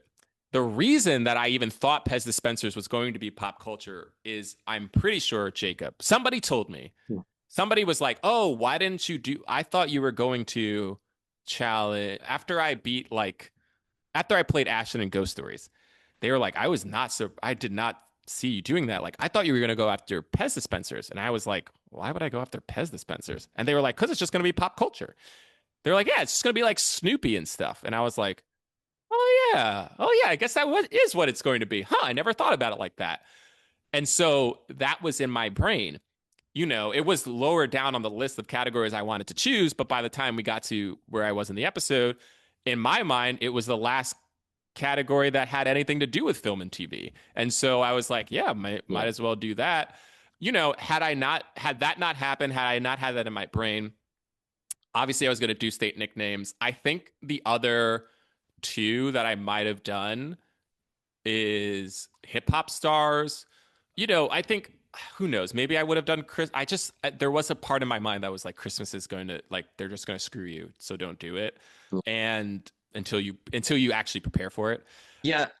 Roman numerals was probably the other one. You've mentioned Brad and hip hop stars so many times. I'm like, God, I wish Jonathan had done it just to see. Yeah, and he probably would have. He might have beaten me because he had it for so long and he had studied it. That was the one time I was underestimating somebody. I was just like, I just don't think he's gonna know. Like, yeah. He wanted that category really bad too. Really bad. He did. Yeah. He did. Okay, so Lucas, you win. You are immediately on the ground, tears in your eyes. What's going through your head? Like, what happened there? Can you recall? So looking back, because I mean, we've already talked about how long we were in there. I mean, by this point, days had gone by. You're in the studio for what, like 16 hours a day? It's so high long. pressure. Like, there's no sleep ever. I was surviving on maybe 2.5 hours of sleep because my anxiety was so high whenever I was back in my room. It's awful. Yeah, it was. When you see Rob actually speak to me in this past episode, you can just see I'm not even there at that point. I'm so cotton-mouthed tired. I didn't even know what I was saying. I was just like, let me just answer something. It was really funny to look back because I don't even remember like kind of being a little sassy towards Rob. I did some like little shoulder thing. I was busted out laughing. I was like, I don't even know where that came from. But and then also not eating. Because it was just like my stomach was in knots the whole time. So it's just like the only time I was eating was when we were back at the hotel. down there in the bar, and just like the accumulation of all that. And then I had like personal stuff in like my personal life going on. So I was stressed about that. Like my grandmother was supposed to be passing that week. So every time I'd Oh, get back to my wow. phone, I was waiting for that text. But Mhm. she held on for another month, which I was like, thank you. Wow. And then I had kind of gone through some sort of a breakup thing right before that kind of like destroyed me. So there was a lot going into Ireland and then Wow. everything. But it was also the fact of just like, oh my God, I actually won a duel. And then I think in my head, I was like, oh my God, I actually just won $20,000. Because it was just like, I don't think with how I was playing socially, no one was going to come for me that I thought. So I was like, it was Interesting. just all these things like, oh my God, did I do this on top of, the conditions, on top of the personal stuff that was going on? It just all hit and my body Yeah. just collapsed. Cause I remember even my toes were shaking during that duel. Like That's every because ounce of me, my you were jaw not and breathing everything. enough. You were only exhaling when you were answering. You were never inhaling. Okay, so you Yeah. have very emotional moment. Wow. Now looking back at it, I mean, you even say this in the episode. You should have stayed and played. Oh, So let's talk yeah. about that decision. You've got the world is your oyster. I think there are only maybe two categories that or three you're not touching: White House, paleontology, which probably you didn't want to pick with either of Beatles. those, No. No. Beatles and then songs. Beatles songs. So everything else is at your fingertips. You have New England. A boy from Nevada has New England. What would you have done differently? Because we know how it shakes out. Yeah, so I will say I was not terrified to inherit New England because I've done a lot of traveling over the years. So I've been like to Boston and stuff. I have friends up that way. I have friends that have even lived there. So it's like I feel like it was kind of a safe thing, but it was obscure enough that I didn't think many people would want to go for it. But as y'all can hear, Rob's just like, we don't have all night. But that was the first time because episode before that, I think was when my square lit up for the first time ever. So it was just like, okay, I'm unlocked. I'm able to actually finally visit any of these categories that I never thought would be possible because we didn't know that this was how the floor layout was even going to be. So Right. I was like, okay, so what is available after Jonathan went through like half at this point? So I was trying to look through it all, and the ones that I had landed on was Christmas. I already told Nikki, home organization. Yeah. Plus, I mean, we were tight in general. I was like, this would actually be really fun to duel you. Like, we had enough jokes. It's like this would be iconic for us. And then I was also really, really, really considering fishing because I grew up fishing so much with my dad. So I was like, I Wow. think I know enough to survive. Right. Yeah. But it was more difficult than I was expecting once we saw it played. I was like, glad I didn't do Yeah. that. But Yeah. Yeah. at the same time, I was like, I my brain could not catch up, as you saw. Right. Even in my interviews, none of it was any of the scripted stuff. I was in there losing my mind afterwards because it was like the decompressing. You finally feel relief, but you're disappointed, but you're excited. I could not stop crying. And so I was just like, if y'all want good answers from me, you have to just let me speak. And I'm glad that they respected that. I was very, very thankful. But it was just one of those things where it's like, I am in control, but at the same time, all this just happened. I want to try to live in the moment as fast as I can because if I choose the wrong thing right now by my own decision and I lose, that's going to hurt worse than being challenged and go out that way. So it was like, Hmm. I'm going to take the gamble. Okay. We I were feel that. halfway through. So it was just like, I might be okay because I had enough friends and I'm kind of like, maybe in some reality, since I did everybody a favor by taking you out and everybody had a fair chance at this point. Yeah, Because we'll Jonathan, let you were Lukas have the unbeatable. money. Yeah, I Yeah. thought they might do that as like, okay, thank you so much, and then just eat me alive the next Right. time. Right. Yeah. But I was like, they That would didn't never work out. have done that. But you never know. Just Yeah. like, Well, and guys, I give me mean, a thank you gift. There were the two. other There thing were is, two people that had to choose you. Mm-hmm. yeah, it's true. Yeah, so Laz and Tim, both islands, you would have been Yeah. stuck with regardless. And as we Yeah. know how things shook out, even if Rick hadn't played you, Laz say would have you're been the whale, randomized. and it's the last randomizer, Laz would have played you in New England. Now, Yep. Laz is from Florida. You know, that might have been a more even duel because Rick does beat Definitely you more with even. 20. Yeah, because Rick beats you with 22 seconds, whereas Laz maybe wouldn't have beat you at all. Who No knows? way of knowing. But yeah, it's easy for folks at home to say, oh, he should have done this, he should have done that. But like the amount of pressure you were already under, the It's lack of sleep, insane. the lack of food, it's just really difficult. And also, I know for some people, I'm not gonna like name names. For some people, the money was great, but it was not needed. And Oh, I needed it. you were one of the people who was like, I had talked about how important the money would be to me, to you, and you were like, no, seriously, like if I win any money here, it's going to drastically change my life for the better. Other Mm-hmm. people win $20,000. I mean, I'll throw him out because I know that he won't care. Junkyard Tim, if he had won the 20K before Ty beat him, he was paying for his daughter's wedding. He was like, I'm just going to pay for a wedding. Like his business is worth a lot of money. Like he does not need the money. And so when you've got that dollar sign in your mind and you're like, I need this, staying and playing always feels like a 50-50 shot of losing it. Mm-hmm. Whereas going back to the floor, even though it's really not, it feels so much safer. So I get it. It's just, it's tough. Yeah, because I was just going to let fate take control at that point, because at this point I had checked off everything that I had even said in my interviews that I wanted to do. Go play a social game, kind of lay under the radar until I had to. And then I wanted to win at least one duel. And then I wanted to have the biggest piece of the floor. I did all of those three, but the last one was actually walk away with some coin. That didn't happen, but ended up having some random memorable moment, which I would have never expected. So I'm like, honestly, that's a good memory. Like I went there and made an impression. Absolutely. So I feel proud of that. Even though I didn't win anything, I walked away with like, I actually did something that was huge. I mean, I'm going to go ahead and say that you had a moment that was more memorable than some people winning 20K. Like I think that some people who won no, but honestly, like if you think about it, like I don't remember every person who won 20K in other seasons. You know what I mean? Like sometimes just a person wins 20K and at this time you're like, good for them, but like you don't necessarily remember them. Like when you remember moments on the floor, you remember like big like things, like big moves. Like I remember the guy, the duel of the Real Housewives duel. And neither of them won money. Oh God, but that duel was so iconic. It was with Alex. Good.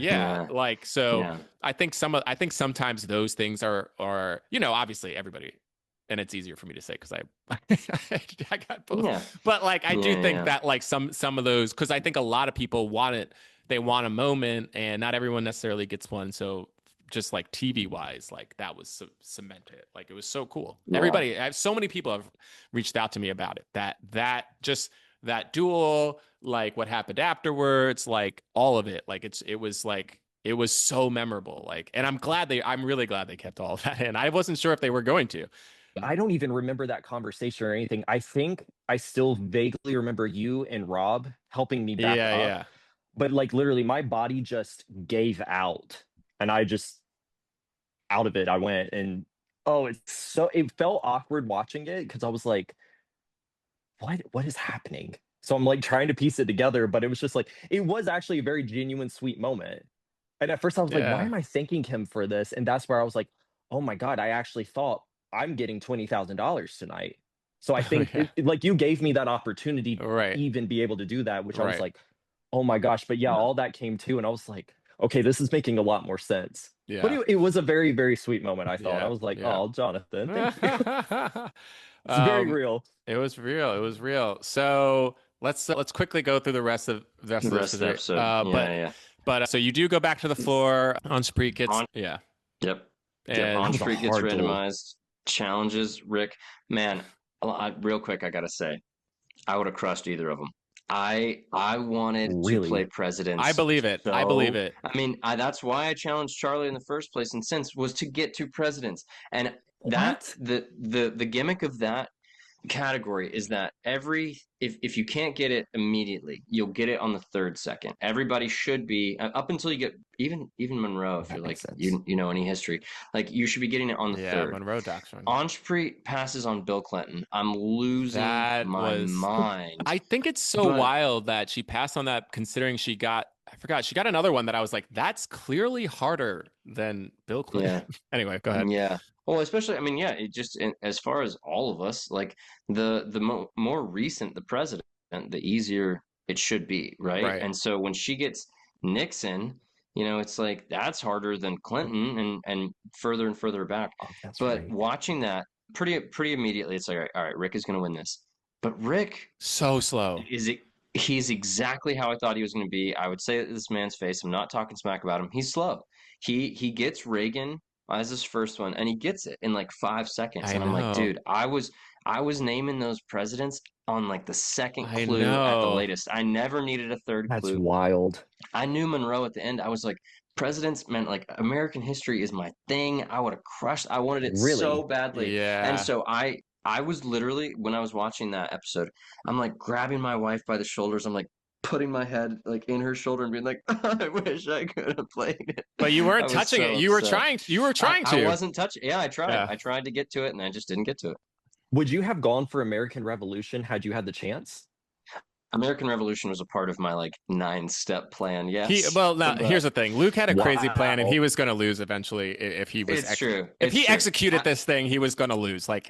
yeah, because literally my plan was just like play until you lose. So I planned so That's far fair. ahead, just being like at some point this plan's going to get cut off because the Yeah, plan. easily. I mean, the plan seriously was like actually 16 duels. I had like 16 duels laid out, where I was just because I was going to play until somebody beat me. I was never going back to the floor. It just so That's happens amazing. that the first duel of that plan knocked me out. Freaking Charlie. So it's Oh, I mean, man. the best and laid the rest plans. is history. I do now that I saw that duel. Presidents, I was so here's the thing, like, and I don't really have regrets, but there is a part of me that's like, I wish I wasn't so precious about like feeling like I had to 100% know something before Know I a did it, thing. and like Yeah. didn't actually look at people and go like, John, like size this person up, like Yeah. size up the competition, who inherited categories and things like that. Because with American presidents, I was studying that, but I was like, I think I'll have to pass at some point. Like there's so many of these like these middle presidents, like the presidents from, like You don't need to study the middle like presidents. Polk and Harrison and you know? stuff. And like I just was like, but when I actually saw that duel, even though I don't think I could have beat Luke in it, I think I could have beat. I do. I just was like when I played it, I was like, he knows it, but he knows them. He knows them. He had the knowledge. I don't think Rick would have ever passed. I agree. But it didn't matter if he's because taking 7 seconds to answer, you're gonna be able to beat him. If you get 3 that you don't know and you pass quickly, you could, because that's Get you a new one. the game was kind of close up until she like kind of went on a passing spree. Like I was just like he was going slow. Anyway, that being said, let's be honest. This is also an example of how knowledge beats speed. Okay, it's true.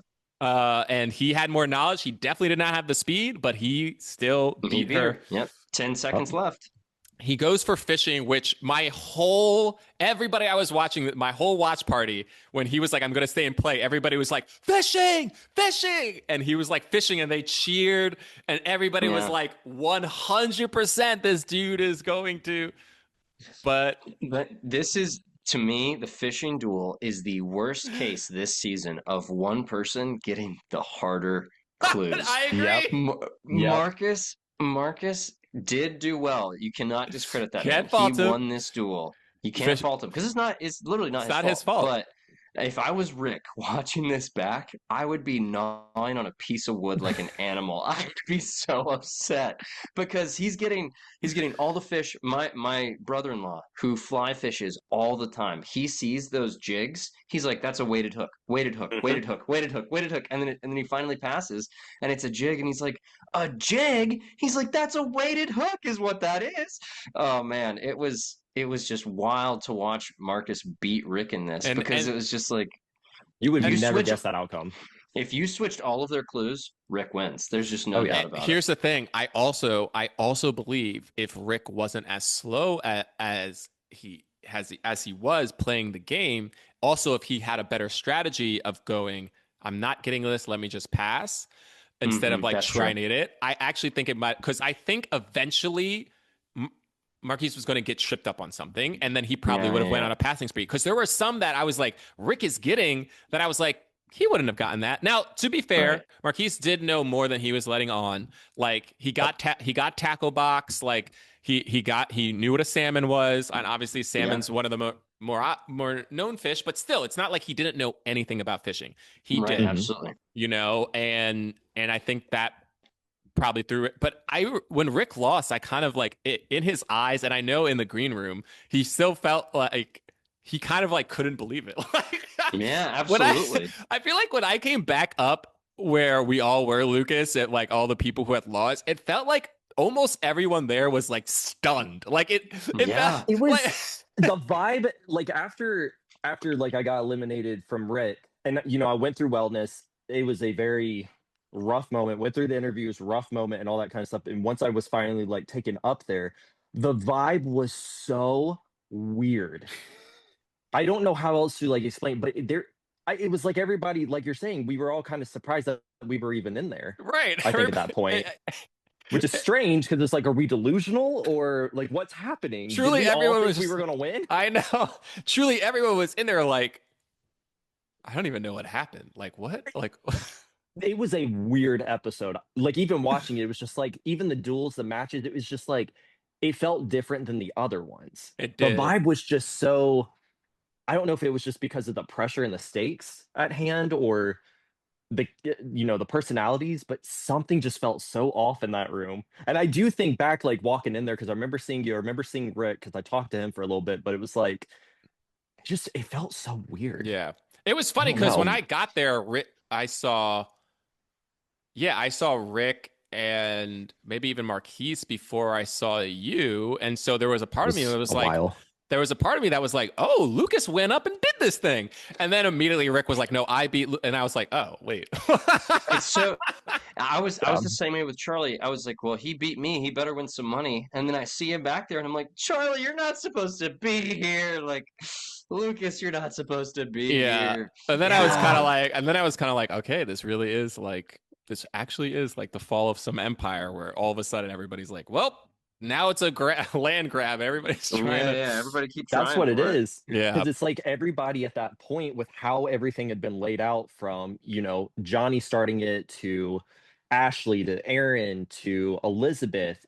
And then it's just like this giant mass. It's like everybody at that point, that's really all you Everybody's can do. just getting sucked into this whirlpool. Everyone else is trying to hold on. So yeah, so we get to the end of this episode. Laz gets randomized. He couldn't be more thrilled. He knows what's about to happen, and it's exactly what does happen. And here, I just want to give Laz some credit here too. I know Ben was saying it was like 80% luck or whatever, but I do think that he knew luxury car brands more than most people on the floor did. Like, I don't think it was just. I think like yes, he got stuck on Volvo, but honestly. I think the reason he got stuck on it, maybe I'm giving him too much credit, but I'm going to say it's a Hamlet thing of like, he was like, what is this luxury car brand? And then it was like Volvo. And it's like, Volvo. I don't think of that as a luxury. I guess so. But it's not like high end like Lamborghini. You're right. Or They're Maserati. great cars. They're great cars. Right. Maybe not luxury. I don't know about luxury. Yeah, luxury feels a little, because did they wind up having, no, they didn't have Toyota. But Volvo was like, I was just like, okay. Anyway, he still did well. And how many seconds did he have at the end? Laz had 19 seconds left. 19. Okay. So respectable. And so, yeah, he goes in, he has his own category, arcade. I don't know what's going to happen. I have a feeling he's going to go back to the floor. He like as much as Laz seems like a player, he doesn't necessarily seem like a super aggressive one. And I'm thinking, for one, a lot of people are intimidated by Laz with arcade. Right. Because they're like, arcade's a great category. Everybody wants to play arcade until you realize that the guy you're playing is an arcade owner. It listed him as impressionist, and yes, Laz does pretty great impressions, but that man owns an arcade. It's like, it's intimidating. Kind of a wild card. Yeah. It was category I studied a lot, like that, and sportscasters I studied a lot.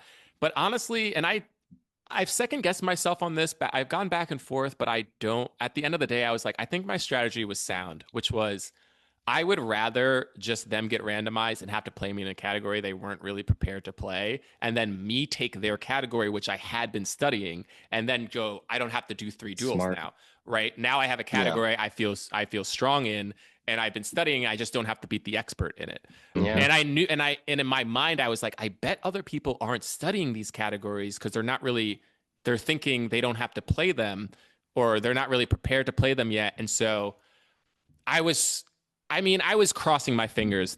I honestly wanted them to get randomized, like both of them. Yeah. I was praying they would get randomized. Of course, neither of them did by the time I lost. So it is what it is. Yeah.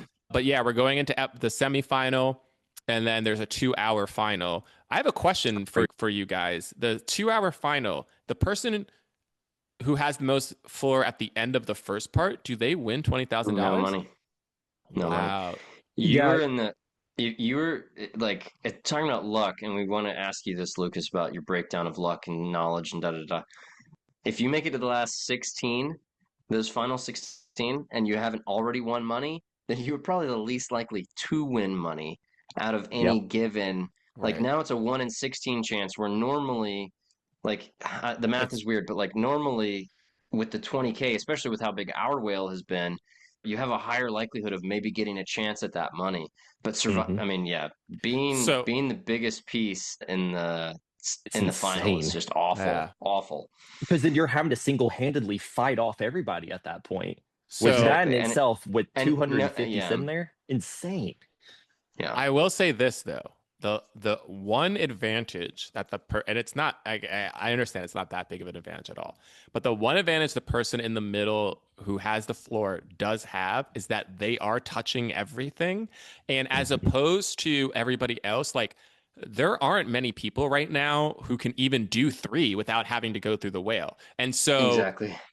So the odds of somebody category swapping into you to get to the whale is almost, it's so low now. And the other thing is Luke's strategy of I'm never going to go back to the floor. I will say again, it was too premature, and I was just like trying to get through this day. But had I made it to the final, I was going to employ Luke's strategy. That was an end game strategy of like, when I get control, now I can go 1, 2, 3. I take a category, I throw it. I'm like, Molly, give me paleontology. I'll throw whatever I have over here. I'll beat you in a thing you weren't prepared for because you thought you were just going to sit on this till the end. Exactly. Now I'm taking out the strong players.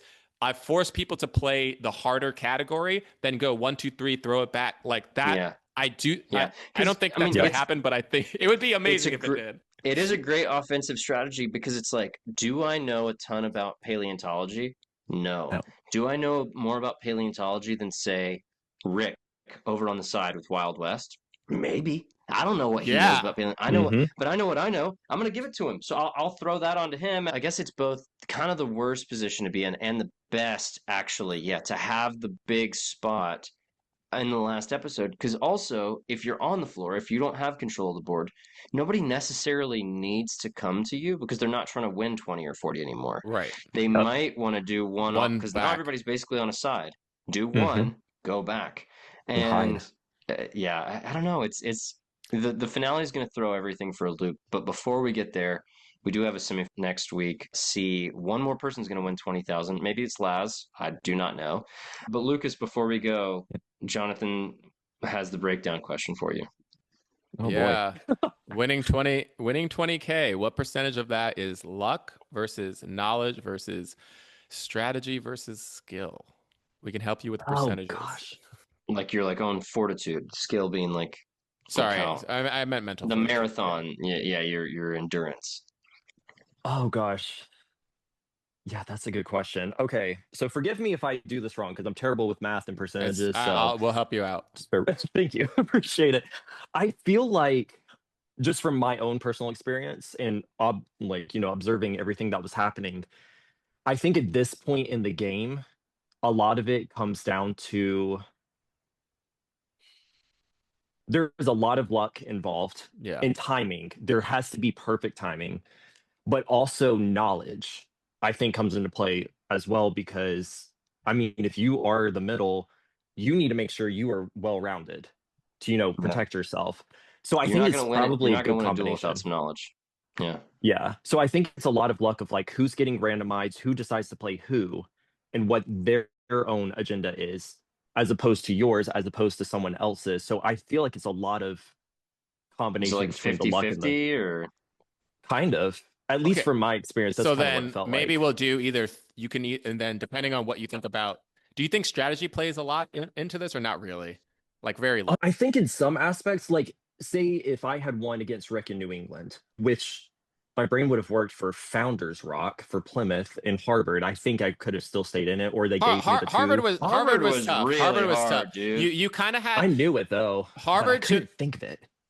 Harvard. You had to just recognize that if you recognize, like, I think this is just a university, and what's the most famous university in New England? It's Harvard. Yeah. But like, they didn't show. It's not like they showed the bill. It's not like they showed like a very standard picture of Harvard. It's just a flag. As someone who went to law school and people always talk about Harvard as the standard, I saw that and I was like, coat of arms or like a fraternity. It just didn't. Harvard did not click for me. I'm not saying I'm a Harvard expert, that was hard. But that was a hard category. Yeah, because like if I had won against Rick, I would have probably done your strategy and just kept going. But I do feel like the strategy at that point for me, if I was able to stay there longer with that much territory and having basically created actual friendships with pretty much everybody that was left, I would have been using my social game of just like, we're already this close to 250. Why don't you take out who's around you, survive till the end? Do not make yourself. Could you imagine if you actually target. made that work though? Yeah, no, I would. If you were able to do that, I would be like, wow, you are the social strategy master. But no, think of it like this though. You're already right there at the 250. You're what, 2 episodes left? Why don't you stay for the long game? Don't create yourself a target. Frank let everybody take each other out say that. and go. To your point, to this point that you're making, Lucas, when Zach was deliberating about what he was going to do, there was a moment in me that I was like, John, try to convince him to not play you because it's too early. I had the thought in my mind and I kind of was like, oh, I don't think he's going to choose me. And that's just, it hadn't been a part of my game at all to do anything like that. But when he did choose me, I psyched myself up and was like, let's go. And I was mentally prepared for it. But there was a part of me that was like, I wonder if I had just said, hey, Zach, I thought you wanted to play the law. Like, and I didn't know this, but if I had just said like, Zach, I don't know, man, it's 3 duels in. Maybe you want to stick around, you know? Yep. Would he have, maybe not. And maybe it wouldn't have pushed him, but like, it's possible it would have. And I do think, cause like Ashley saying like, I don't know, I kind of know Mattel toys, like, or whatever the thing she said before I took book adaptations. I think I was going to take book adaptations even had she had not said anything, but it for sure was like another reason to not take Ancient Greece I was like, oh, I guess like, because a part of my reason for wanting to take Ancient Greece was to weaken her for the end game. And I was like, well, if this isn't weakening her, then like maybe this isn't a good end game strategy anyway. So let me just. Yeah, absolutely. Yeah. So I don't know. I do think you can. And we've seen that Rob Lowe has influenced people by just saying stuff. People are influenced by other like people saying things. So the social aspect of it is legitimate. Yeah, because it's just like you did with how absurdly large of a territory that is for our season, which I love how unique our season is for that. You don't want to be a massive target until the end of the game. That's right. Because then it's just like as soon as I inherited it after you, I already knew I wasn't going to win the 250. I was like, well, here we go. Everyone's going to come for me. I'll try to get a smaller amount, but that dream is now gone. So it's just like, if you want the bigger prize, just play, take out everybody around you. So then you're not randomized and just sit there and then go for it at the right time. Yeah, absolutely.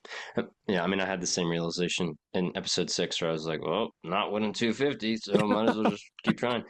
Well, before we go, I have to give now both of you your flowers. I have to do the Surge thing one more time. So, Lucas, we've talked about it. This duel, you matched John's energy. Jonathan was an intimidating player. At this point now, he's challenging you. He's won 7 duels. You did not let that phase you. at all. You went up there, you defended your category, you crushed it. Sure, going back, whatever it may be, like hindsight's 2020, you played the cards you were dealt and you took out one of the biggest threats in the game. And at one point, you're holding on to what, 50? Was it 50? How many pieces 50. of the floor was it? 50. Yeah, 50. it was 50. You had half the floor was yours. Half the floor was yours because you were able to do that. So That's crazy. and then you're also just genuinely a very fun person. You Thanks. did play a great social game, and you absolutely crushed it. So shout out to you, sir. And then thank you. Jonathan, I mean, what needs to be said? You won 7 duels. What is that? That's a tie for the second most, right? Tied for second with Aaron in our season and Gene from season 1. Gene, I know. That's Gene. right. Gene should have won money. Who never won shout money. out to Gene. Yeah, I know. Gene, if they do an all-star season, I'll say this. Jonathan, you're going to be there. You are absolutely an all-star of the show. You're going to be there with Gene. You and Gene both. Yeah. But you won $60,000. You love this game. You poured your heart and soul and brain into this game. You had, a really tough task in holding onto that floor, and you did it. You did it not just for the first episode, you did it for 2 more episodes, and you won 60K. You earned that 60K, and you crushed every ounce of pop culture knowledge you could. You squeezed I that squeezed ride the with last bit of juice. yeah, you milked that floor for pop culture. And then you also, you had no reason to be upset when you lost. It was your time to go, and it was like, yeah, you came here to do what you wanted to do, and you did it. Yeah, you were a truly fantastic player, and shout out to you, sir. Appreciate it. Appreciate both of you. And guys, thank you so much for listening to the podcast. We'll be back next week. Hopefully, I think Sergio will be back, and now all 3 of us will be just in the dark, seeing watching things like America. Just watching. I'm gonna be playing every duel and being like, I could have beat you in that. I could have beat them. I could have beat them. That. You didn't know, Cal. Yeah, how did they not know? Paul. Yeah. Paul Revere, of course. It is actually really fun not really knowing what's happening after this, so it's so exciting. We're literally in the best spot to watch now because it's like I know all of these people and I'm so excited to see what happens. Like it's all a surprise, but it's also we have the insider knowledge. It's the most fun. It's so good. Yeah. Oh yeah. All right. Cool. All right. We'll see you next week. Bye. See y'all then.